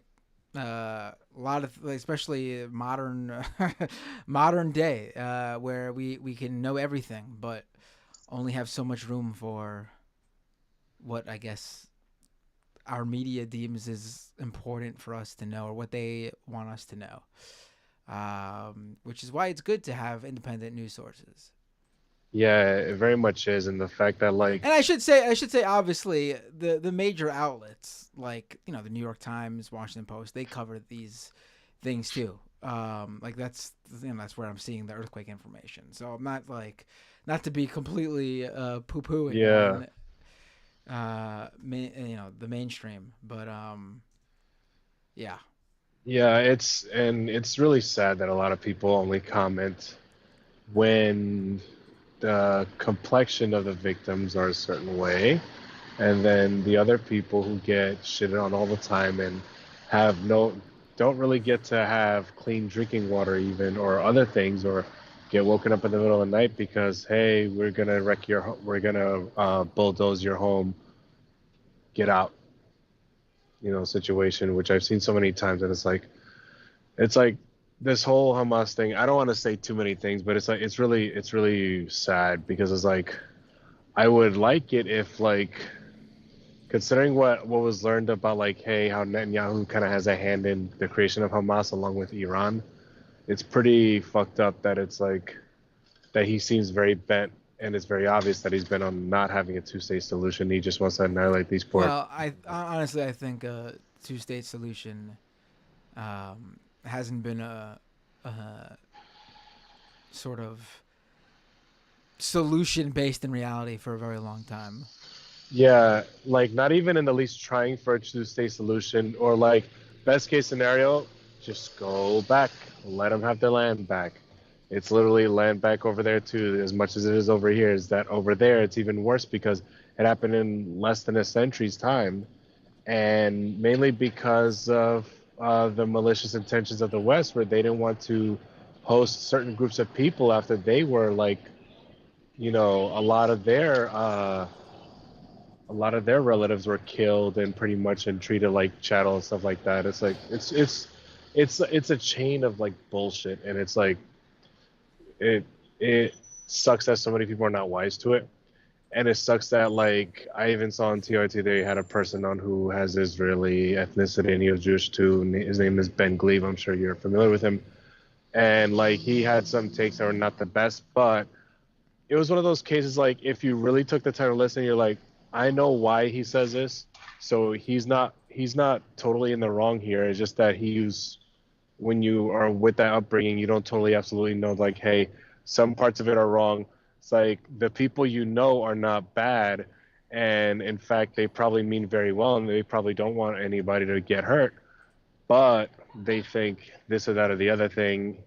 Hey, we're being like, they feel type of way because of what happened, because it involved innocent people, and it's pretty fucked up. Because I don't, and like, yeah, I don't appreciate any civilians getting caught up in that stuff too. And it's like, if I had my way, it's just like, no, just send everybody back and then let them have their land and then work with that. It's like, I don't like this whole, like, like they do what people did in the streets in this country when it came to gangs and stuff like that. They pretty much did that, but on a wider scale in the Middle East by basically dropping people off in places and then making them fight and like creating situations for them to fight each other. That's what it really feels like. And it's like, and it just shows itself more and more. It's like, because nobody's really helping. They're just like they're not even playing both sides. They're just constantly playing the one side that they prefer a little bit more, but they don't like them anymore either, because at the end of the day, why do they have them at Israel? It's like, oh, because of stupid idea of like, they're all going to be there and they're going to be, what is it? I don't remember the exact way they explain it or whatever, what people say in the Bible or whatever. And I'm Catholic, so I should be ashamed of this. But the whole idea of like bringing them all to Jerusalem or something like that for something to happen. I mean, the probably the most. I mean, probably this. I mean, again, none of this is going to be talked about, especially now, in any serious way, shape, or form. The idea that there's going to be a two-state solution, a one-state solution, I don't know how long it's going to be till anything is even talked about like that once again. But they're using similar playbooks of like another kind of solution, and it's pretty fucked up that like they're doing it to those people. It's like they were not even asking for trouble. They didn't even agree to this. So it's like that's the sad part. The most realistic, one that does not displace even more people, would honestly be a single state that is not a theocracy.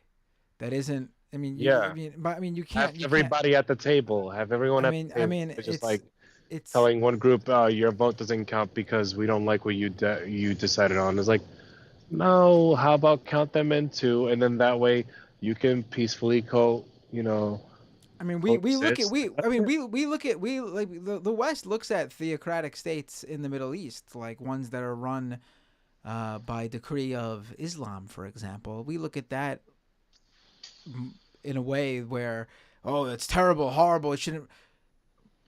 A religion should not be running a state anywhere. Frankly, I mean, it seems like a way to. It seems like it will automatically create a group of second-class citizens, i.e., those who do not believe in the official state religion. I mean, it seems fairly clear. Meanwhile, like over here in other countries, some of them smaller than us, they have shades of what we have and what they have, and they bring that together, and it's like they're a touch more outwardly violent about it, but they still have aspects of what exists in the States too. Like, I'm from Dominican Republic. They're super colorist. Like, it's super corrupt. Like, all that other crap. You can't even. It's to the point where why would you even call the police if something happens? It's to that point. It's like, why would you even call the police if something happens? And if you so much as wear any camo, anything, you're probably going to be mistaken for an American soldier, and then somebody's going to go up to you and kill you because other things. And then a lot of little things are like, oh, if somebody asks for water, don't give them anything, or don't even try to go to them because they're possibly going to try to snatch you up or some stupid thing like that. It's like all sorts of garbage like that, and it's like they get some of this stuff from the States, and like the States partakes in a lot of it too. They just do it so covertly that people don't even pay attention anymore. It's like, oh, this or that. Oh, but they're good Christian people. Oh, they want to homeschool their children. They want to remove them from public schools and all this stuff like that, and teach them all this stuff, and basically teach them to be either what do you call it? Like like basically a live-in maid that's related to you, or worse yet, somebody who's just not very smart, and then they're indoctrinated too hard into like the fundamentalism of it, that they don't understand why you should grow up to be your own person instead, and then become what you actually feel like is more like you, and be more like your own person instead of like, oh no, you're just an extension of your parents, or you do the same thing, you live in the same little town, all this other stuff. It's like we can't just say we can't just like point our fingers at those people, and then without looking at ourselves. I mean, John Oliver did a thing recently. I'm talking about the homeschooler thing because John Oliver did a thing recently about that stuff, and it's pretty scary because they're trying to do a lot of that stuff in some of the southern states and states along the Bible Belt, which is pretty, like, I don't know, it doesn't seem that far away. They just don't absolutely make it where like only women are stuck having to learn at home from things, and then basically be stuck having to learn like next to nothing unless like they do some underground some underground schooling, which is what they did in Afghanistan, by the way. Like we can't say half of this stuff because we've done similar things. Like it's everything just like coded so very like coded very well to where like even if it gets reported on, you don't know the whole story. Like you can't, like things like that will always like the whole, like a good chunk of it is like very iceberg level. So they keep feeding you this little bit of it, but you don't know the ins and outs of it to where you're like, oh, hey, this is because it's super fundamentalist garbage as always, but they're not going to like go to that. They're just going to be like, oh, well, it just happens to happen. Da, da, da, da, da. It's so sad. It's like, but there's a lot of this country that endorses that type of nonsense. No, like, yeah. You know? But yeah, we're in the worst timeline. Yeah, as always. It's pretty bad. Yeah, Omega, thanks so much for the call. It's great hearing from you. Are you? Where are you, by the way? There's a lot of noise behind you. Are you like at like an airport or something? No, I'm actually I'm outside. It's just that like it's typically a quiet street, but it's not that quiet today for some stupid reason. I love that happened today of all days. It's all good. But Don't worry about it. Just had to ask. It sounded interesting back there. It's a lot of cars passing through, to be honest, and then whatever other stuff. There's like a supermarket here, but again, it's typically very quiet where I'm at. So I'm like, okay, wonderful. All right, Omega. Have a great night. Appreciate the call as always. Great to hear from you. All right, Bye. later. Bye.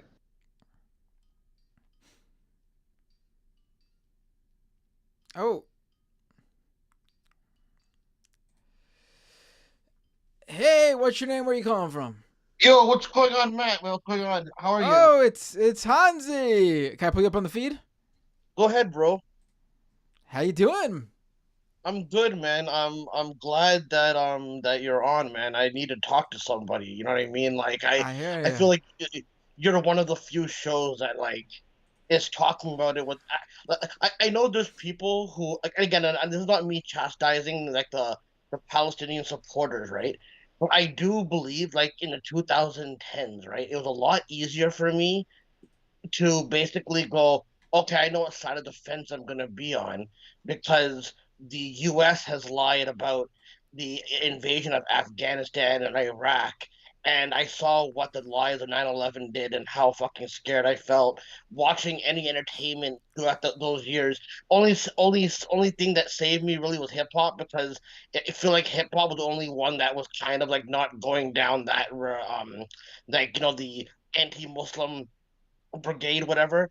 And you know what I mean? And then back then I didn't really know much. And in 2010s, anyone that gave like a different view than what the US is giving you, Western media, I would automatically believe it. Like for example, like there's I'm not gonna say who, I forget who did it, but there was like a couple years ago interviews with Israelis and people who are on the left making it seem like, see, everybody in Israel hates Palestine and all that. And to me it's like kind of in a way without realizing you're being lured into like fundamentalist thinking, because then you start thinking, well, they don't like me. I be on the Stern show, like a lot. I'm voicing my opinions. No one, Matt. No one. I'm not a person to be interacted with on social media. I've been suppressed, right? And all of a sudden, I'm getting Stern Show people, like Stern Show fans or ex fans, that are messaging me with anti-Muslim shit or trying to like go, oh, you're not loyal to Israel, because me and Howard have had those conversations. Even though I'm not well nuanced, I would kind of go off about Zionism and all that kind of stuff. Even though I'd kind of dread into like some of like what the fringe left was doing. And now that I see it, even with some of the people that say free Palestine, like it's like I take some of these people who used to be credible to me on the left, who say free Palestine, but what's it called? I take it like how Hillary Clinton might say something inspiring. Like, yeah, cool, that's a cool message, but I don't really believe that you're really free Palestine if you're cheering on Hamas doing what they did. You know what I mean? And I feel as a Muslim, I have to like now Well, have to like I don't think most people are. I mean, we're talking very fringe, no, to no, the no, point. not most, sorry, Right, not most. right. Some of the content creator type people. And I mean, there's very obviously. I mean, they don't have pretty much really any power in Israeli politics. But there is, just like in a lot of countries, there is a left in Israel. I mean, and I'm talking about like politicians or political figures, because I mean, obviously there is a left in Israel among the people too. Um, it is very much a country that feels like it's been post 9/11 U.S. for like 2 decades. Yeah. Whereas you remember the early Bush years, even Democrats and liberals were with George Bush and were sounding very right wing. And then it feels very much like that, where the left has been any sort of leftist contingent there has been sequestered and are considered fringe. But that's things can change. No, and the thing, also since it's like it's kind of like a reboot of like this is the closest reboot I have seen of like a 9/11 type of thing going on, horrendous crimes. And again, as a Muslim, again to you as who's a Jewish person, you know what I mean. I wish nothing but peace between both of us. You know what I mean. I'm Pakistani, whatever. So I wish nothing but peace between us, whatever. I just hate how everybody who goes on live television, and again, I'm glad you mentioned this, right? You know what I mean? Because guess what? I guess right now, me as a Muslim saying anything that goes, hey, what about Palestine, right? Even though yes, I can admit that like what happened on the weekend, that I don't condone that. You know what I mean? As a Muslim, I don't condone innocent people getting slaughtered like that. You know what I mean? And if that makes me a pussy on the fucking left, so be it. But guys like Jimmy Dore who have been um going off the deep end for years about, oh, Bernie Sanders and Ilhan Omar don't say enough about you see a viral clip of him, he's like downplaying, acting like he doesn't know anything, and yet this guy acts like an expert on everything, whatever. But the reason why I'm saying the reason why I called is because I just feel like it's like the same playbook of like the 9/11. If you get a chance later this week, go listen to Howard Stern's like 9/11 show, and look at the callers and some of the people that were like hammering home. It's the same script, but now it's on Red Bull. It's on a different level. And I wanted to just call in and just like kind of like like say that, like, you know what I mean, like I don't Oh wait, have any ill will. Stern's been talking about this. No, Stern has. Oh, no, that's the thing. See, Stern knows when to take a vacation, right? He knows when to take a vacation. So now he's in a bind because now and his quote unquote woke audience, whatever, some of the woke audience members on Reddit are like, oh, Howard's gonna be pro Israel, and then the MAGA ones who want him to kind of be anti-Islam are like waiting, and now they're disappointed because he took another, he as a heel turn, he as a heel thing he does now for his audience with the call, he doesn't tell them when he takes a break, so everyone like wants to tune in, because normally in the 2000s or the 90s you would tune into Howard whether it's about the Million Man March, or whether it be about the Michael Jackson saga, or the OJ saga. 9/11 was a thing that he shined at, and he's like one of those people that have always kind of had a very reactionary, you know what I mean? Like if you watch back to the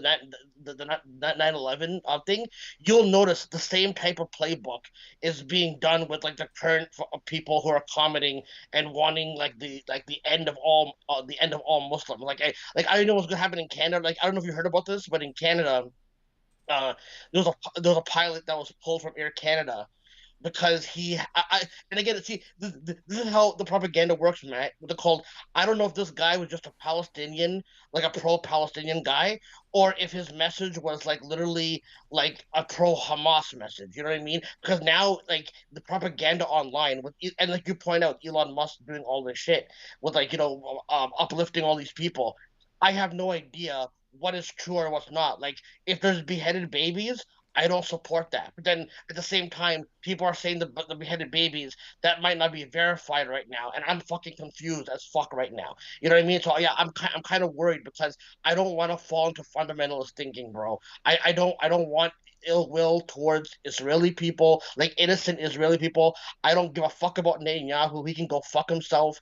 Um, I just, you know, what I mean, I just don't want like innocent people, like dead. And the thing is, like, now explaining that, I have to feel like even like I have to feel like an asshole by going, oh, Palestinians are suffering too. Like it makes they put you in a position where you can't even feel bad for Muslims who have been going through this. It's like everyone in 9/11, like people just thought people who weren't following politics, they thought 9/11 that was what triggered every single fucking thing.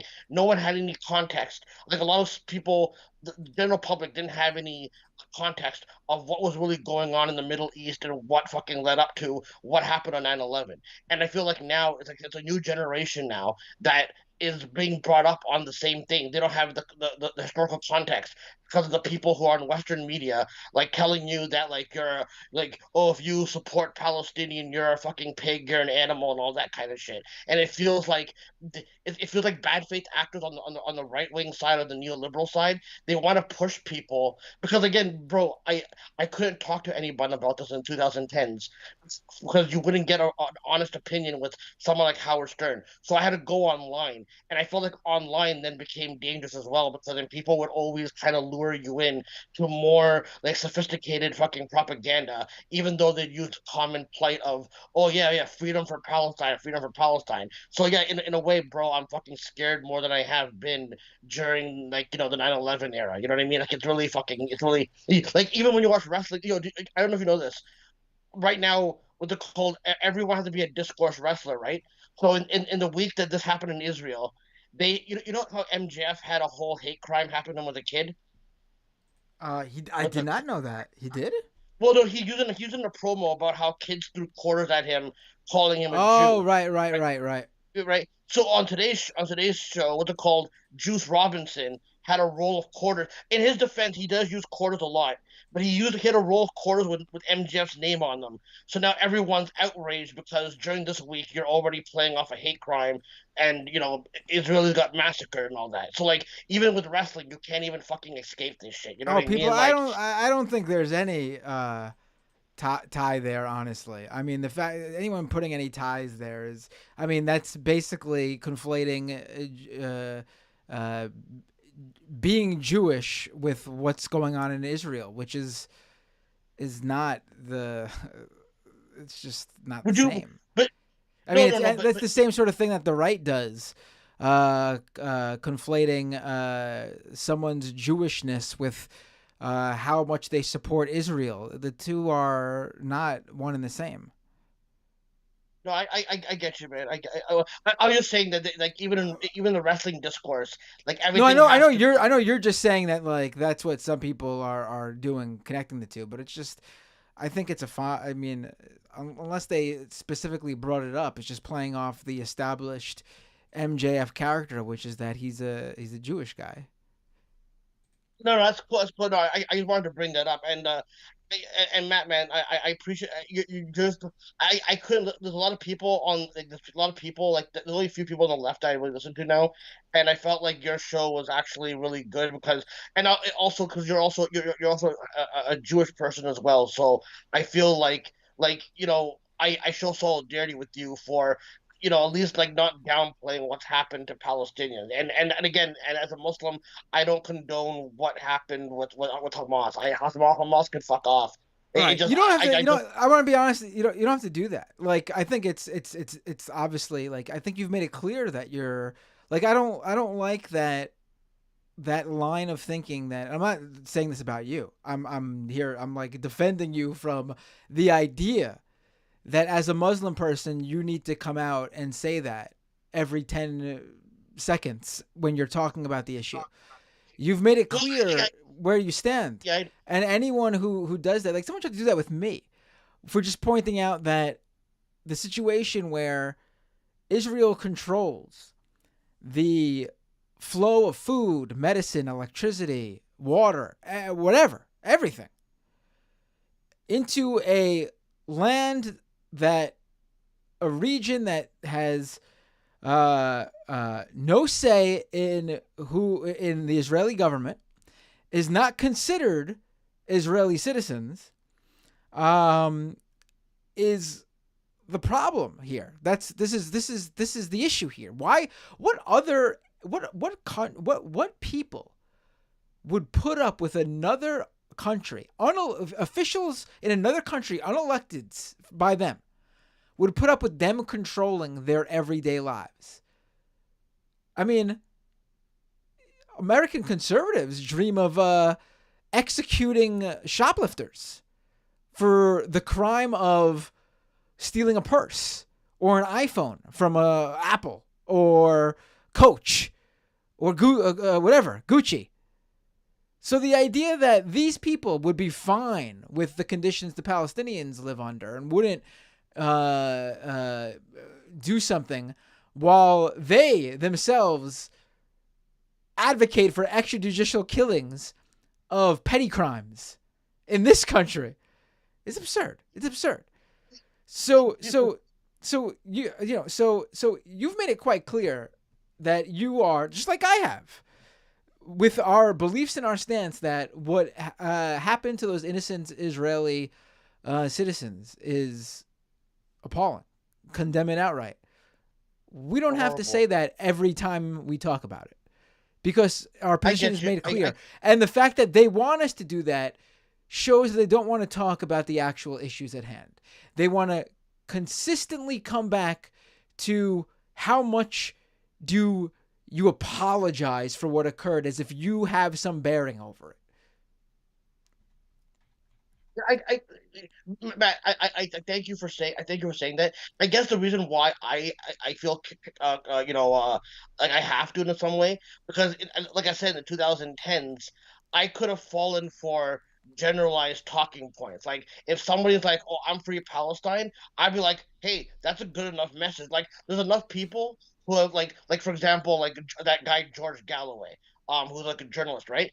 He's like gone far right now, but he used to be one of like a free Palestine type of dude, and I'd be like, well, anything that he says. So I feel like I've fallen for generalized stuff that made me kind of anti-Semitic without even realizing it. Even though like I would be like, I don't hate Jewish people or anything like that. So I feel like, for example, like me being kind of generalized all like during the Stern years from all these fans, whatever, it would kind of fuck with me. Where I'm like, well, if they can generalize me, why can't I generalize everyone else? Because I feel like I've been hurt so many fucking times, and I just feel like, and even if you come out and say, hey, you want to have more of a nuanced talk about it, it feels like some people will fucking shit on you because they want you to be more extreme about it. And again, my stance is always going to be the same. I don't agree with the occupation. I don't agree with apartheid. I don't agree with what they're fucking doing. But at the same time, I just don't want people to also get mad because I'm also showing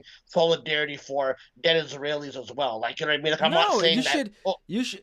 I think everyone who cares about human rights and the liberation of oppressed people anywhere should also agree, and I believe this is the case for 99.999% of people. We're talking, that's also why I don't want to talk about this too much, because we're also spending time talking about fringe groups that have no power as well.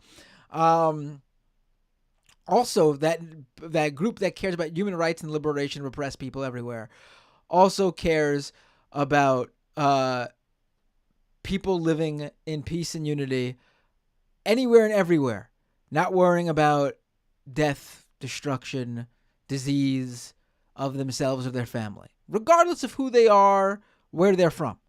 I think it's very clear that people who have that position have that position about everyone, including innocent Israeli men, women, and children who do not represent what the far-right government there has done to the Palestinian people. It's clear. And I also think you cannot take individual people, just like here, like Uncle Joe who votes for Donald Trump. He's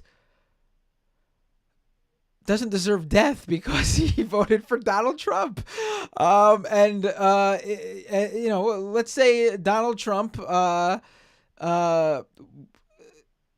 was able to get rid of Obamacare, and Uncle Joe voted for the loss of his own insurance and no longer had health insurance, and he had some disease and he got sick and was on the brink of death. Uncle Joe, your conservative uncle, does not deserve to die because he voted for Donald Trump, who took away his health care. That's what I believe. If that makes me, I get you, people, the vast majority of people do not understand this stuff. They just don't. This isn't like to be able to pay attention to politics is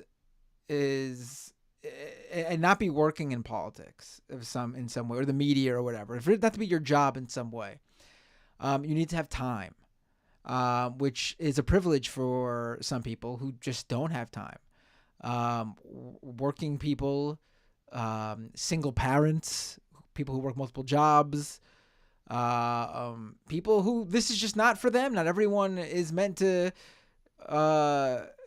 understand and be political. It's just, I wish everyone was, but it's just how it is. I don't know science and math in terms of I can't be a scientist or a mathematician. Some people have their strengths and weaknesses. I get you. No, bro. I do appreciate that. I feel like out of all the shows that I've listened to about the situation, I feel like at least you have a good fan base. Like you have a good you know what I mean. Like people bust each other's balls in the chat and all that. You know what I mean. Everyone does that, but I feel like at least I don't feel like you guys are being reactionary or anything like that. And you know what I mean?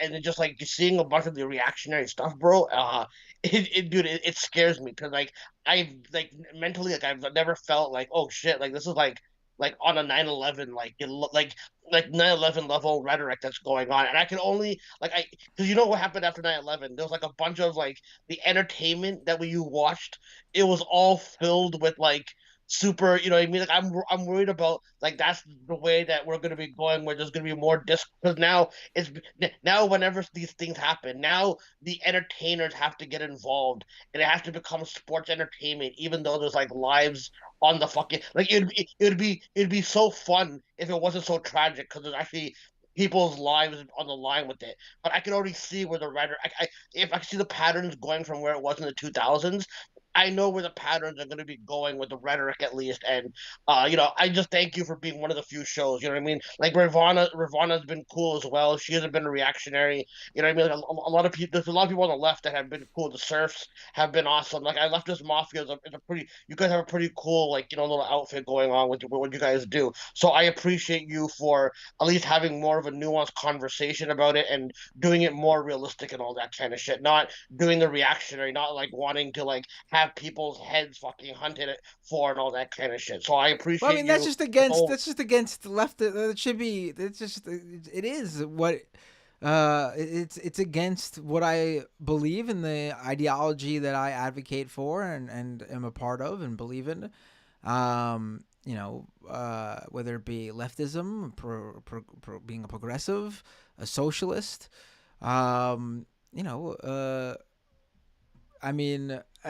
someone who grew up in the punk scene, the whole idea behind anti-war isn't on the left isn't because we don't want to. We should be spending money on here instead of there, like the right does. The whole point of being anti-war for me and for what I understand the left to be is because you don't want to see people die, because every life is worth having, and their people are worth living. Every human life matters. And obviously, those among us who are oppressed are the people you need to advocate the most for, because they don't have the ability or capability or opportunity to do so for themselves. That's just, it's easy. Like, it's not like that's the thing. Like, I'm not trying. Like, that's just, and anyone who believes in this shouldn't be trying either. This should be quite natural. You know? I get what you're saying with like it should be natural, but I guess because there's so much pushback, like of vitriol, that like for people that like for like someone like me, right? Like if you have a good safety net and you're confident in your thing, whatever, and you're confident in your views, I feel like yeah, of course, like this stuff is just common sense, whatever. But I feel like you like as I'm coming here and I'm already like apologizing 10 times for even being Muslim, whatever, right? And you're like, hey, bro, don't apologize. Like I just feel my whole life I've had to do that because I realize that there's more propaganda against my people as a whole. And you know what I mean? There's more vitriol. Like, dude, 20 years ago, the whole thing about the right wing saying, "Oh, do these LGBTQ people know that these Muslims would throw them off a building if you would, align with them?" And it's like, buddy, that goes out the window in 2023. You guys are trying to erase LGBTQ's existence. You know what I mean?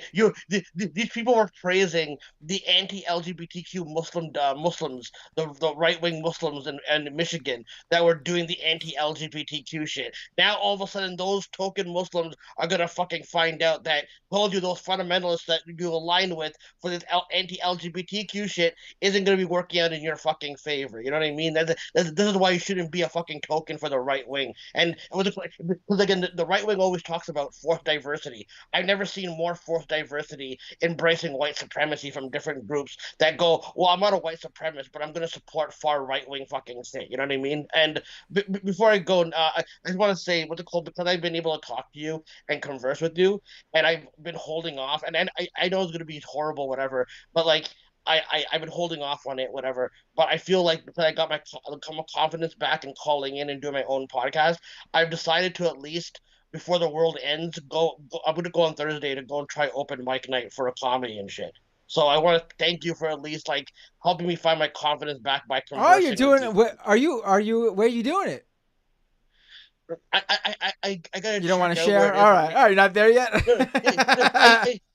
Because the thing is, I don't want to have my trolls show up, bro. You know what I mean? So the thing is, I need to rebuild. You know what I mean? Because I always thought that being on the Stern Show, that it would have gotten me a leg up, but then I never really tried to go out and do it because I didn't know if I was going to be embraced or not. But I feel like I might have some material in me, and I feel like before the world ends, I might as well go and do it. So I want to thank you for at least you and other podcasts like Post Wrestling and all that kind of stuff. You guys have helped me kind of get my confidence back and wanting to go out and now try it out. You know what I mean? So I appreciate that.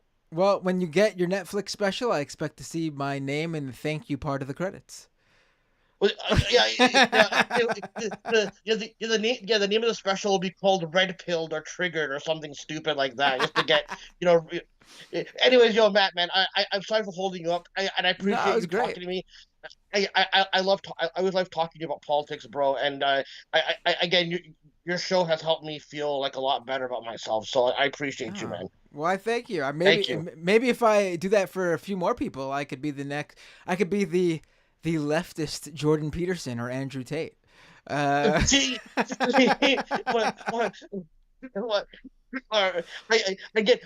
hope you have a caller that can. Who's that caller that calls in and does the RFK shit? Because that guy, again, I don't like. Oh yeah, Bob Carboni. Yep. Yeah, I don't like celebrity impressionists, but that one, the RFK one, that one's really good. You need I guess you need a Jordan Peterson one to call in now, basically. Maybe you can get James. Maybe I could. Let me see my. Thank you, Hansi. I can't do. I thought I could. Thank you, Hansi, for. No, I can't. I had a Peterson a couple of weeks ago and I lost it. All right, well, listen, bro. Kermit the Frog I here. didn't want to hold you up too much, but again, thank you for taking my call, man. Peace out, man. Take care.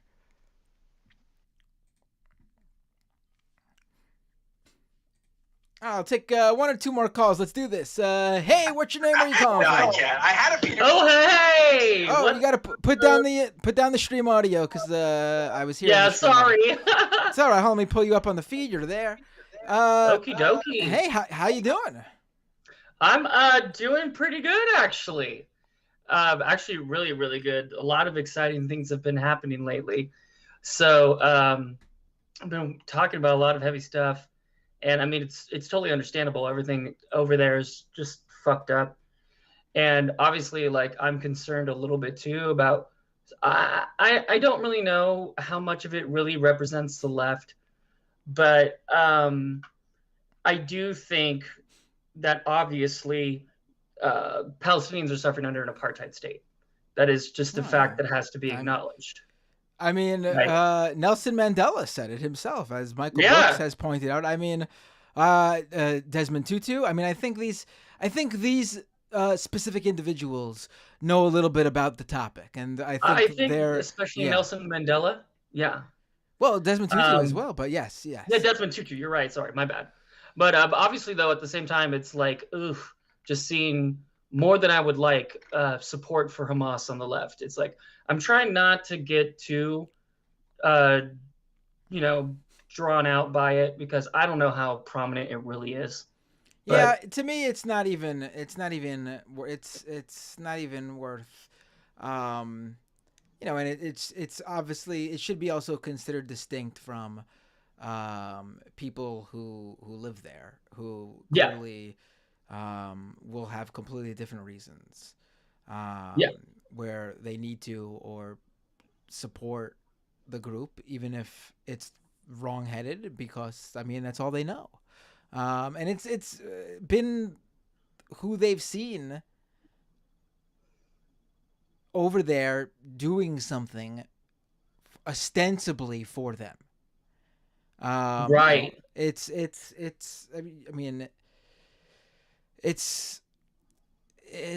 and also we should say that until this past weekend, Hamas has been the contact point over there for Israel. It's not like this was.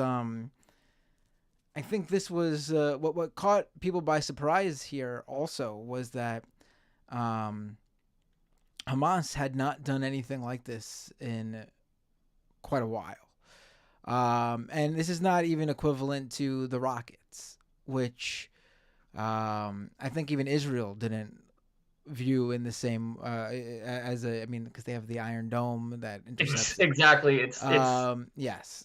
Like, I don't condone Hamas terrorism, but like even the mainstream media, like even a lot of liberals in the mainstream media, it's like they're talking about bombing Gaza into the Stone Age and all this stuff, and it's just like to solve the issue, you need to understand what's happening there. It's just that simple. Like, you need to understand why it's happening, why Hamas is viewed by some people over there, by how they're viewed, and why some people over there who don't support Hamas have no choice.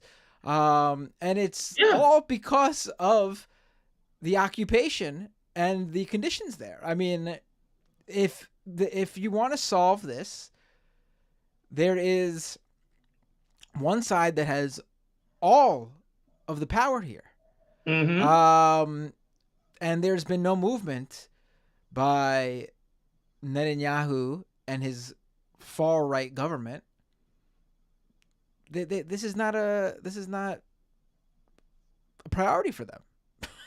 No, and the way that I try on the contrary, that's even being kind. I mean, they quite clearly do not want that. Well, I mean, and everyone knows when PLO was negotiating with Israel in the 90s, Bibi was basically setting up Hamas to try and sabotage the talks, right? Yeah. And I mean, the idea that, like, I've seen some people be like, the Palestinians had a chance many years ago and they blew it or whatever. Yeah. It's like, but there needs to be these discussions for peace, and like the idea that they have to just back against the wall, accept whatever's offered to them is also like, and a lot of these people, I'm sure they have the Ukraine flag in their bio, and think that Ukraine should fight until they take back Crimea. Even, I mean, give me a break. Yeah, and the way that I explained it to some people who don't quite get it is, it reminds me of when the CIA overthrew Mohammad Mossadegh in Iran in 1953, installed the Shah. Brutal, right? And then eventually in 1979, the people had enough. Now, they installed someone that was potentially worse. But, I mean, what do you expect when you install a brutal dictator so BP oil fields can have a monopoly of the profit, right? All right, there's always going to be people who take advantage of. I mean, we saw this during the more recently during the Arab Spring. Minus maybe Tunisia. Every time one government was overthrown or one authoritarian was overthrown, the movement for a better one wasn't so great. Like the French Revolution. I mean, like, yeah. It's there's so much history repeating itself. So, but I do think it's obviously different in this case because the Palestinian people are never seen as human. If you watch even like mainstream liberal media, it's like they talk about Israelis killed and Palestinians dead, and it's like, okay, why is it that they're so hesitant to not paint empathy for innocent Palestinian people? It breaks my heart. It seems very simple to me, right? But fortunately, it's not for some people. They just don't view. It is true. They just don't view them as human, or they just don't view their lives as equal to that of other people's lives. I've seen so much of, they could have bettered their lives there. They could have taken control of food sources and water. It's like, you have no fucking idea what's going on over there. If you think they could have just like fucking, the only reason they don't have, they're not owning their own electricity is they just never got around to setting up their own electric grid. No. They didn't pull themselves up by their bootstraps, right? Yeah, no, that's not what's going on. Israel controls every aspect of their lives. Every aspect of their lives. All four corners is blocked by IDF or Egypt. Right? And it's a joke.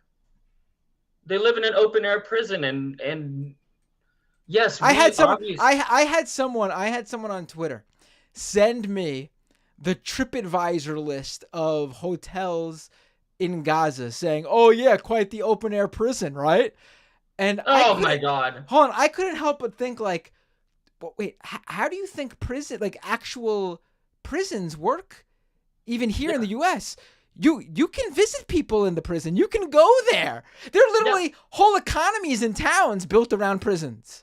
It's sickening. The point is, the prisoners can't leave. Not that you can't visit. Yeah, it reminds me of that idiot Tim Pool when Emma was on his show. And he made that dumb joke like, "Oh, thank God, I thought there was a trans genocide," right? Like, I get fucking idiots telling that shit to me all the time. "Oh, where's the trans genocide? I don't see it." And it's like, they don't understand the 10 steps of genocide, right? They think, "Oh, trans people aren't in concentration camps, so therefore we're not being fucking erased." Like.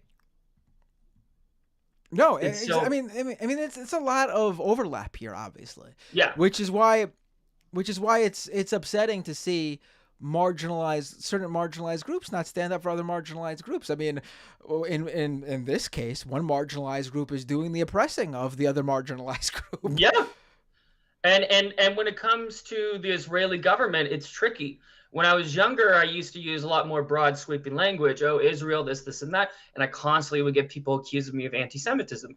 And I get it. There is a ton of anti-Semitic language describing Jewish people. So I always have to try and narrow it down as much as I can. And I always try to stick to the Israeli government, because when you say the Jews, that automatically sends off a lot of alarm bells. And because honestly, it shouldn't be conflating the two. I mean, the vast majority of Jewish Americans are fairly left leaning, and I'm sure there is a bit more nuance there, if not outright support. When you speak of Israeli Americans or Israelis, that situation is very different. Oh yeah, absolutely. And it also matters just how secular sometimes of a Jewish person, for a particular Jewish person they are. Oh, totally. But I also grew up fundamentalist homeschooled Christian. And so I had this shit shoved down my throat that Israel is the greatest, but like they don't ever tell people at the same time that the ultimate end game of the rapture is that Jesus comes back, Israel becomes kingdom again, and then he wipes out all the Jews. That's why evangelicals support Israel. I mean, they need it for their rapture cosplay. Because they need. I mean, the Jewish people should know that they're being used by the evangelicals because they need Jesus to return to reject them and keep them here on hell on earth, so the good evangelical Christians could ascend to heaven and paradise. I love that you know that. I love that you know that. It's the basics to understand. It's not part of Catholicism. I will tell you that. It's not. But it's to understand the far right and why they support Israel so much. The ones who do support Israel, because obviously you get people on the far right who just doesn't like Israel because they do conflate them directly with just Jewish people, which again is anti-Semitic, which is why they are anti-Semites. Yeah, and a lot of people don't understand why they could be anti-Semitic but also pro-Israel, and that's why. That's why I tell them. Like another thing too is like I think Hansi mentioned Zionism, and it's like Zionism is literally wanting a nationalist ideology for a Jewish state. As a leftist, any sort of nationalism goes completely against my belief system. Absolutely. So, it's quite clear where I stand on that as well. I mean, yeah. But Jewish does not equal Israel. Oh, no, not at all. It should be as clear as possible to everybody because, I mean, there are plenty of Jews who have no connection to Israel themselves at all. I have an ethnically Jewish background. My father and his family is Jewish. We have no connection to Israel. We don't have, as far as I know, Israeli family. It's just not, it's not the same thing. No, it's not. And the most fascinating thing about it is, and it really just shows just how bullshit it is. The whole theory about the rapture and the end times, that was developed in 1850. Like, it's called dispensationalism. I don't know if you actually know the term. But before 1850, there's literally no mention of the rapture in the Bible. It was not a thing. Interesting. I mean, it makes sense. It always felt like to me. I mean, as someone who has read, I mean, I'm not like, I don't have like a favorite scripture, and I don't know it from front to back. But as someone who has read the Bible throughout my Catholic school upbringing, I don't recall ever coming across that. And on top of it, it did sound like some what's the Mormon guy, Joseph Smith bullshit. Oh, Joseph Smith? Yeah, the scene like it seemed like a very recent set of ideas that very clearly they weren't thinking about 2000 some odd years ago. No. So yeah, that obviously all this stuff is bummed me out, but like at the same time, really, really cool things have been happening that I want to tell you about. Two, in fact. I had my appointment for my first in-person appointment for my gender confirmation surgery last week. And if all goes well, I will have my vagina by New Year. Well, wishing you the best. I hope Thank you. Yes. Hope everything is healthy and safe, and it all works out perfectly. Me too. I'm like obviously very, very ready for this, like more ready than anything I've ever been. But it's always crazy in your transition when you take that next step. It's always just a little bit. You get a little bit scared and you're a little bit anxious, but you always eventually go. You're good, girl. Get over it, and then you're good. Also, another very exciting thing coming up here very soon. The editor of the San Francisco Examiner reached out to me, and they're going to be doing a profile piece on me. Oh, cool. Yeah. So that's very cool. Thank you. Yeah, it was a little bit. I was a little bit like, wow, but then at the same time, I was like, got this, you know. So a lot of this year has been crazy, and it seems let me know when it's published and send it over. Oh, absolutely. I'll DM you on Twitter. Perfect. Oh, I had to get a new. I got a new username because stupid ass Twitter. I was ripping apart some Nazis blocked on Twitter, and I got suspended. Suspended, I mean, yeah. Yeah. I hear you. Yeah, it sucks. Yeah, but yeah. Message me. It's whatever. Yeah. All right, cool. I used to get suspended way more on Facebook, and then I got. All right. Have a great. Thanks for the call. Have a great night. Appreciate it. This was a great conversation. Take care. Yeah, I think so too. Peace. Peace. All right, I'll take. Let's see. It's almost 1. Jeez, I'll take. We got someone calling in right now. Hey, what's your name? Where are you calling from?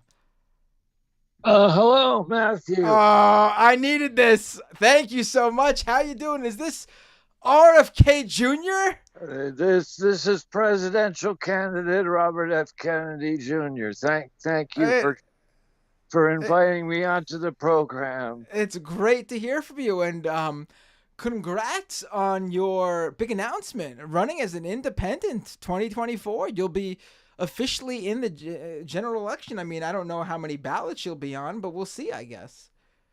Well, it's a very, very important step that I took, that I decided to run as a dependent candidate for president. I think it is. I think it's a big deal. So what?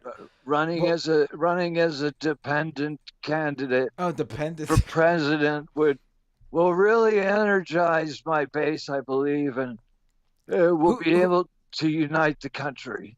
Do you think Democrats are going to come running from Joe Biden to you, or do you think you're going to win over more Trump support? I'm sorry, right-wing support from potential Trump supporters?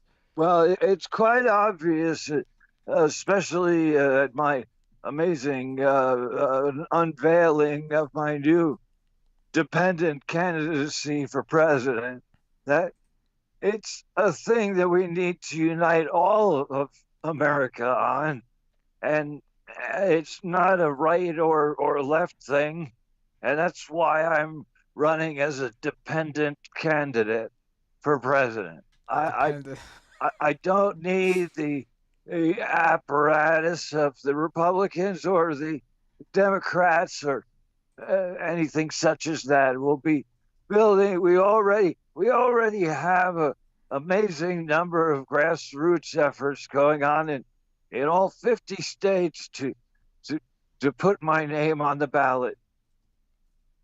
Well, I wish you the best. I hope you get on as many. I hope you're on the ballot in all 50 states. I hope there's 50 states. How many did you think there were? Oh, have they added some recently? There's 48. It's been like, oh geez, at this point, what, 60, 70 years? I'm bad at math. It's been a while though. It's been a while. I did have a few years where I don't remember anything about what happened to me. So there is that. But regardless, did you know your wife was on Curb Your Enthusiasm? Yes, she was. And if you play that music underneath me right now, I'm going to hang up, and I don't believe I'll ever have a reason to call you back ever again. Well, Even though I do hope. I do appreciate your articles and Text Mush and Crunchable and the other technology magazines that I do keep up on, as well as foreign affairs and medical information. I appreciate that. And I hope that every person out there who thinks that there were microchips in the vaccine and the emergency alert would turn them into a zombie this past Wednesday if you were vaccinated, I hope they all come out and vote for you. I hope every anti-vaccine person comes out and votes for you. Well, that'd be great. It's only because I was right, Matt.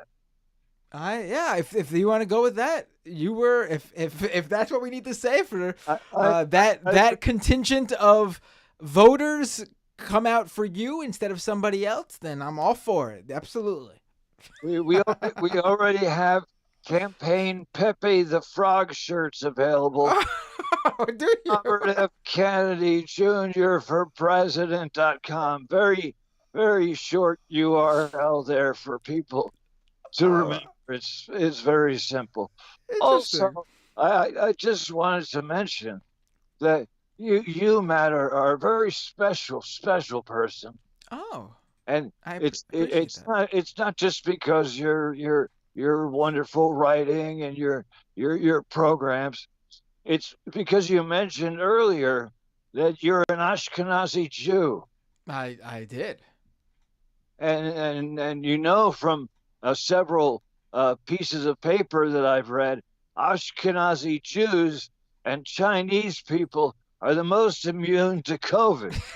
I remember you saying that, yes. And so congratulations on you and who else? I will say this. Not entirely accurate because myself and my brothers and sister and my kids all got COVID at some point. But interestingly, my dad, who obviously is more Jewish than me, so where the Judaism, the ethnic Jewishness comes from my family. He has not gotten COVID yet, so I don't think you're onto anything. But I just thought that was interesting. Well, there's obviously the proof. The elderly Ashkenazi Jews have the most protection against it. Right, because I guess he's more Jewish. Right, he would be. I mean, he obviously is. It only makes sense to me, Matt, and it should make sense to you and all of America. And I hope you'll be voting for me for your president. I will not be, but I will. I will part of the debates that are coming up. I'm sure it'll be wonderful to be on stage with Donald Trump and Joe Biden. I'm sure that'll happen. I hope you continue to look forward to that. Keep your chin up and hope it's alive, RFK Jr. But I won't be voting for you, but I will 100% advocate that anyone who does not believe in the vaccines get out and vote for you. I will hit the streets for you, for that particular contingent of voters to come out strong for you and not waste their time on any Republican candidate who says they're anti-vax, but without a shadow of a doubt is not as anti-vax as you. You're the OG. How could they not vote for you? I think anyone else it would just be copying from my strong platform that I'm still working on it, and I think it's in my jacket. It might be off stage, but I'll be looking for that.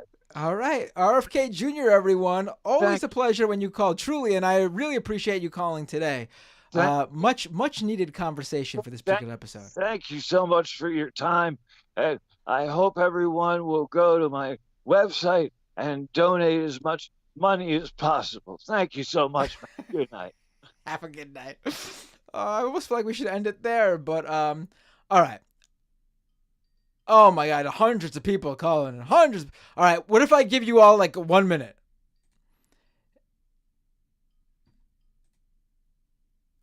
Hey, what's your name? Where you calling from? Oh, hi. Wait, am I seeing Zoe for the first time? I guess so. Do you want me to put your video up on the feed or no? Yeah, Yeah? This is the first time you've ever used the video chat. it is. It's the first time I've watched your show not naked. Oh. Hi Zoe, it's great to see you. I want people to know, not only this is my first time I think seeing you, because it's not like you used the video and you just asked me not to show yourself. You've always just been the Skype logo for me. Yeah. Yeah, I have. So how are you doing? What did it talk about? I'm doing all right. I wanted to talk about something not depressing for a change. Oh, please, let's do it. Well, first, I just want to ask Kowalski that he doesn't have to herd the cows. I called in, I managed. I have no idea what you guys are talking about. I don't know. He said the cows would get it if I didn't, so I did. And also, apparently, I brought back the sex bots, but whatever. Maybe the sex spam bot saw your video, saw your face, and was like, "Oh, we're getting in on here. We're getting in." Yeah, actually, so a few years ago, you mentioned 100 gigs on the majority report. Did I mention the majority report? I know I mentioned them. Yeah, it was, and since then, my life has not been the same. In a good way or bad way?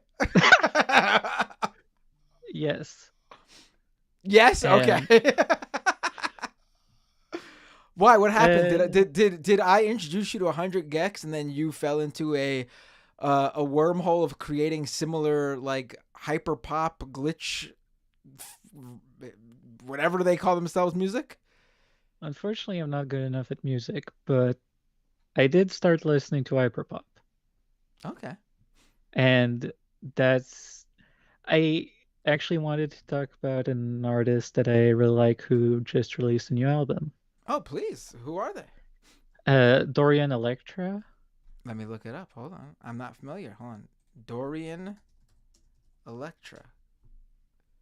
Cool. What kind of See, to me like it's hard for me to say I like hyperpop outright because I feel like there is such a range hyperpop covers. Like Yeah. I don't like the more like I like the hyperpop that's like 100 gex that like goes into the territory of like mixing with other genres and isn't like straight up just like electronic music. I feel like there is a lot of hyperpop that does that, but also a lot of hyperpop that doesn't. Well, that is the thing that I like about both artists is I think they have a like pretty wide range of like sounds that they use, and like I also think that the Dorian takes some pretty interesting subjects. I mean, there's the album My Agenda that's all about basically alt-right internet culture. With like, I mean, My Agenda is basically like referring to the homosexual agenda that they all talk about. Wait, I'm looking at the wiki for Dorian Electra, and I'm looking at the My Agenda section. There are appearances for this is Pussy Riot and Rebecca Black. That is quite a range. And the Village People. The Village People. I missed. Oh, you're right. Village People. I didn't even honestly. I didn't even know they were still around. Yeah, no, it's very weird, but in a good way. Yeah. I'll have to check. I would play it, but I'm not sure like how big they are. Like I played that other song because I knew that band would not give me a copyright strike because they're very indie. But I don't know how big Dorian Electra is and if they're on a major label or a label that would copyright strike me. So I'm gonna have to wait to listen till after the stream. Yeah, but and the new album Fanfare that came out just like last Friday, I've been kind of obsessed with it. Just listening to it on loop. Just there's the song "Touch Grass" that I really like. Touch Grass. I will check it out. Is that that's what album is that on? Fanfare, the latest. All right, I'll have to check that out. Oh, I see I see the videos for it right now. Cool. I'll have to watch it as soon as the stream ends. Was there anything else, Zoe? So that was mainly it. Just felt like sharing something because that's good. I'm liking these calls to end the night where we're not, it was a very heavy show. But Zoe, it was great to not only hear from you, but also to see you. It was. And better face reveal than Dream, whom I know nothing about other than it being a big deal that Dream revealed his face. So there you go. I'll take that as a compliment. Please do, and definitely use the video as long as you're comfortable, as much as you'd like, because I think it was great to see you. Have a great night, Zoe. And oh, wait, you're calling in and not going to teach me a French word? What's going on here? Oh, right, the French word. Wow. Okay. Give me something really like I want to repeat something that sounds like I'm not gonna even say anything that makes any sense, but like I want multiple syllables. Okay. I want like something like single that. Word or phrase? You can do a phrase or single word, whatever works. Okay, I got one. Anticonstitutionnellement. That's too much. Let's cut that down. It's literally the longest word in French. Oh, is it? All right, so go one more time and I'll repeat it. A little bit slower. Okay. Constitutionnellement.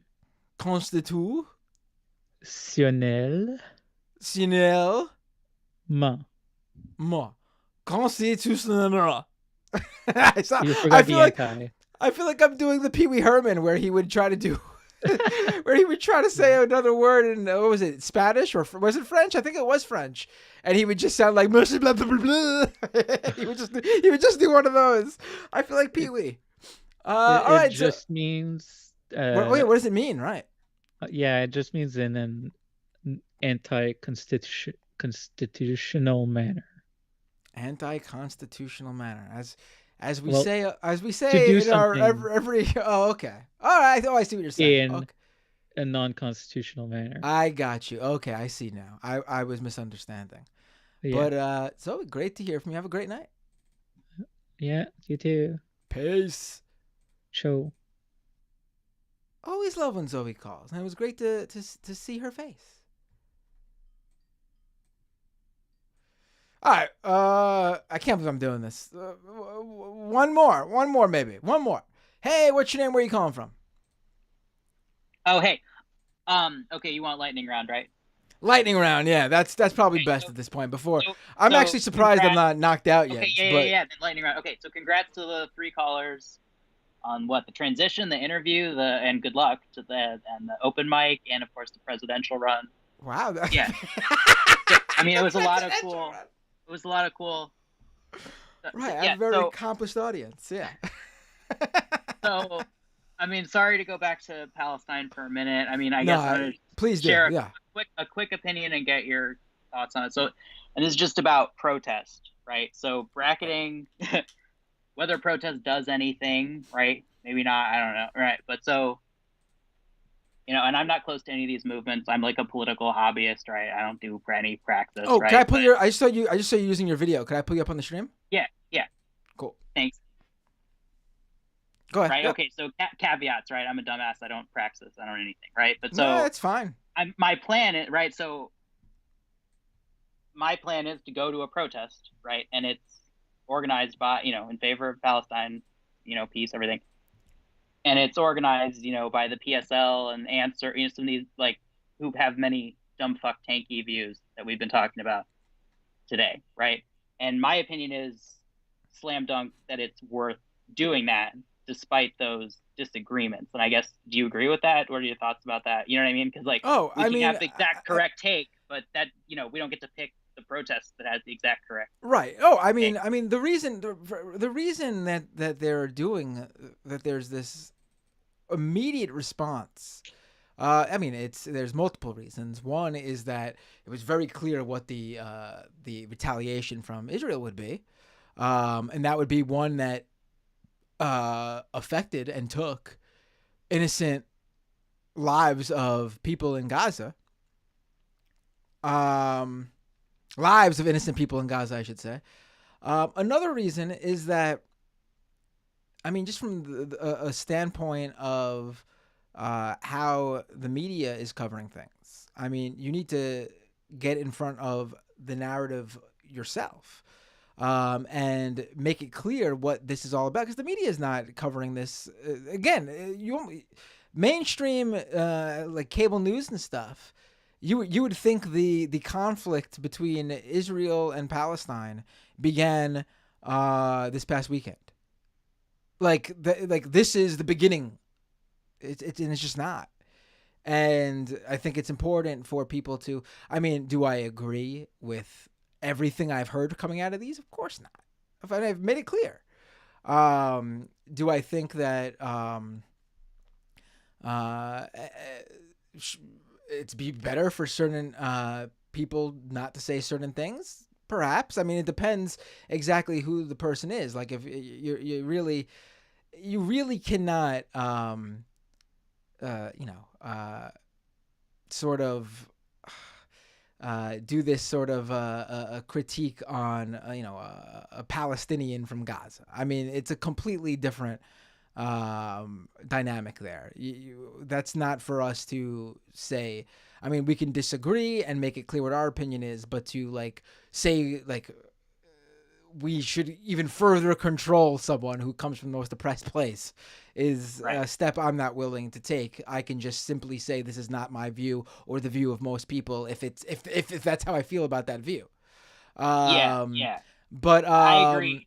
More concretely, though, I'm just saying, I think, I don't want, maybe nobody is dumb enough to do this, but I just don't want anybody hearing that, fuck the tankies, they're stupid, whatever, to going to your stupid rally if they're PSL there. You know what I mean? Because listen, the situation. I know you're not saying that at all. I'm just saying, that was the thought that went through my mind, and I don't want anybody to, you know what I mean, get all sectarian about it and lose sight of the fact, Right. If anybody sees a protest on TV, they know the Palestinian flag. They don't know the stupid PSL or who. Right. Oh, absolutely. Right. And obviously, PSL, by the way, does a lot of awesome work on the ground, many good takes, right? Blah, blah, blah. I'm not saying that. I'm just saying. No. Right. I know what you're saying. There are people within certain organizations that are probably more susceptible to do certain things. Right. No.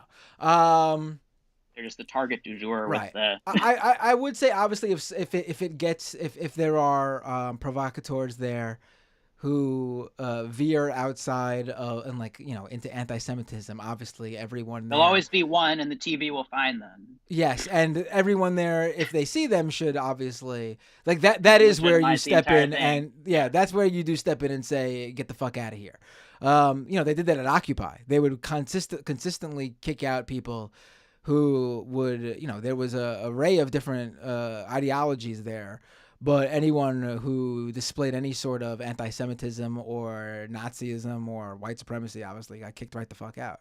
That's completely different. I saw that photo of someone holding up a phone with a swastika on it at one of the rallies. Very clearly the guy's using a phone. I've seen multiple pictures from different angles, so it doesn't look photoshopped to me. It's very clearly he used the phone so no one there can see it. It's not like you're holding up a Nazi flag that it can be seen by everyone looking everywhere. You hold up a phone. If you're standing behind the guy, if you're standing to the side of the guy, if you're standing directly in front of the guy and not facing the guy, you can't see it. Unlike a Nazi flag where it can't be missed. That's I saw people trying to say like, oh, no one there kicked him out. How many people there even saw it? He held it up to a camera on his phone, clearly trying to be a provocateur. But obviously, if people there show up with a very clear, mission to delegitimize the movement, absolutely, that's when everyone should step in and say, leave. Yeah, no, that's a good point. I mean, I'm not sure I'm, enough initiative to do something like that, but I guess no, right, no. Like, but I mean, go to the protest regardless if you like everyone there and everything. They say, right. Right. No, I mean, protest doesn't do anything, and then we're screwed. Whatever. Right. It's totally fine. It's totally fine and legit, because the belief of peace over there and the end of the occupation and the liberation of a people is legit, regardless of other people doing things that delegitimize anything that's central to that movement. Yeah, and sorry for the ramble, and sorry for not doing the initial caveat. PSL is mostly good, but I'm just emotional as well. No, I get it, especially with things that have been seen, and you have like AOC coming out and having to, condemn certain actions and people, and there's certainly, it's. Listen, it gets more difficult for someone, I think, to like step in and tell someone of a certain background what they can and cannot say. There are clear lines. There are clear areas you could disagree or even condemn personally, but to step in and take away, say you can't speak. I don't know. I don't feel like that's a position that I'm in. But everyone's in a position to say "shut the fuck up" to a neo-Nazi or a white supremacist. So there you go. Yeah. I guess I'd just say go a little further and say, not only will I not tell them shut up, like I may go march with them even. Right. And I've been yelling at them on the internet for more than enough time than it's worth. Right. All right. Have a great night. Thanks for the call. Thanks. Hope it helped. Yeah. No, thank you.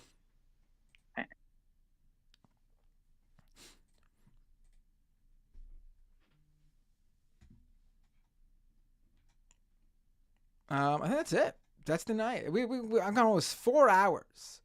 We got another Patreon. Robert L. Thank you so much for becoming a patron. Folks, if you could, I'm sorry. I think that's it for calls. There's a few more people trying to call in. I'm calling it a night. It's getting late. It's gonna be 4 hours. It's too long. I will take your call. I see you, and you'll be the first face I see when I open up Skype next time. So I will take your call first thing if you call in next show, okay? Sadly, if it's specifically about the central topic of this episode, sadly, I think you'll have plenty of time to call in and talk about it.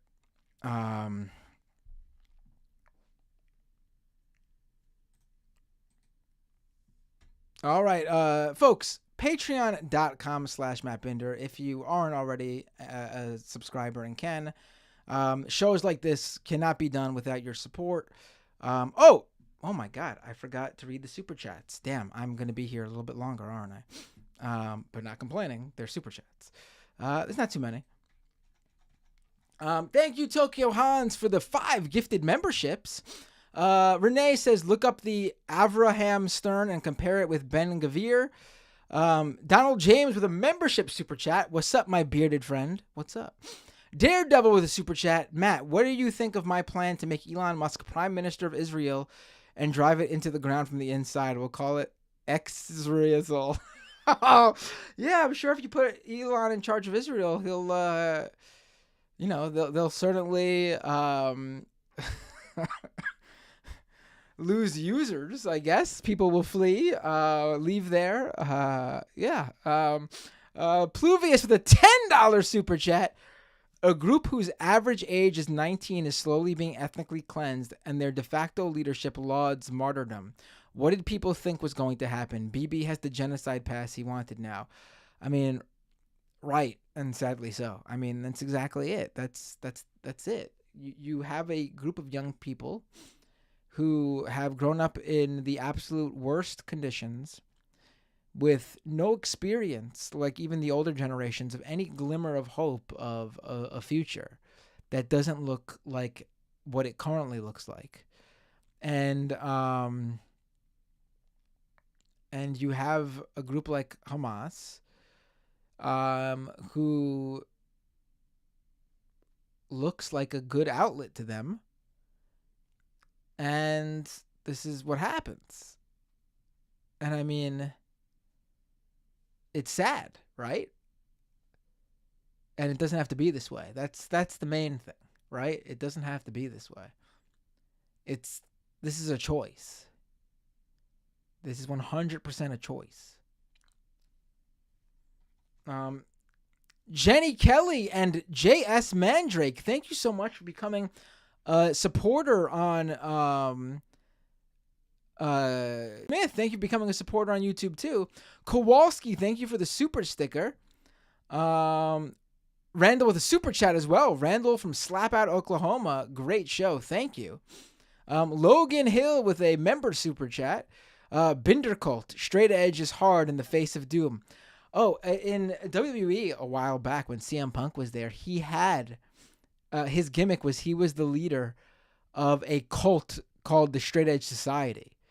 And they had to abstain from alcohol and drugs and pledge their lives to CM Punk. It was very cool to be an actual straight edge punk rocker, watching WWE at that time and seeing a great heel gimmick based on exactly who you are. Wanda MV with a super chat. On a much lighter note, Leftist Mafia will be coming up on 1 year milestone in a few weeks. Hope you are planning something fun. Guess favorite Leftist Mafia clips? That's a good idea, and I didn't even realize. Thank you, Wanda, for pointing that out.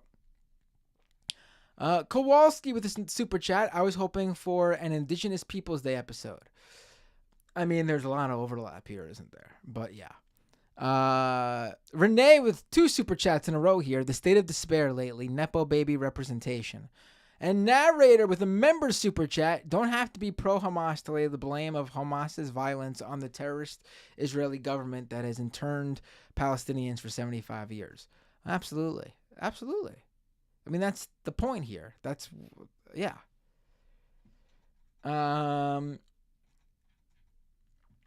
That's, and over on Twitch. By the way, who should I raid on Twitch while I read these? Oh, H-Dub. Thank you for the raid, H-Dub. Hello, everyone from H-Dub's following. They've been here for a couple minutes now, about 15 minutes. So, hope you enjoyed if you stuck around. Where I go back? Trey Arrow, subscribe with Prime over on Twitch. Crassy Gnoll, subscribe with Prime over on Twitch. The Causes Fear, subscribe for 1 month at tier 1. The Gaming Custodian, subscribe with Prime over on Twitch. Thank you all so much for all the support. I really appreciate it. Yeah, and once again, if you prefer doing it on YouTube, that's great. If you have the Amazon Prime subscription and you get the free Twitch Prime subscription with it, that's a great way to support. If you can't afford to support at all, that's totally fine. Take care of yourself and your family first and foremost. Tell people about the show, share the stream, tell your favorite creators about the show, or to have me on, or to have them on my show, or you want to see them on my show. But at the end of the day, if you can afford to become a subscriber, the best way to support this show that gets me the absolute most bang for your buck is at patreon.com/MattBinder, and that helps me grow the show. All right, folks. Who am I rating on Twitch? Who's on right now? Who is on right now? Hassan's not on right now. At least I don't think he's on right now. Hassan is not on right now. Hassan's never on when I'm streaming.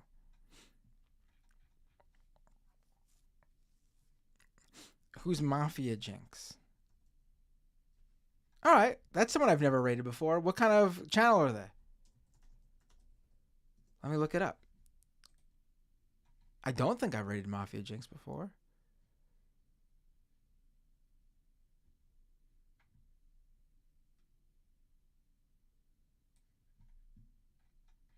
Lefty Variety. All right, sounds cool. I don't think I've ever rated them before.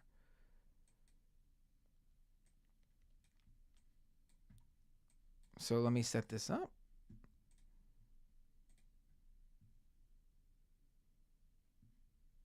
I'm starting that raid. All right, everyone. Thank you so much. I will see you all. Leftist Majority Report and Leftist Mafia on Thursday. If I do any last-minute streams, I'll certainly announce them. And I will see you all next time on Doomed.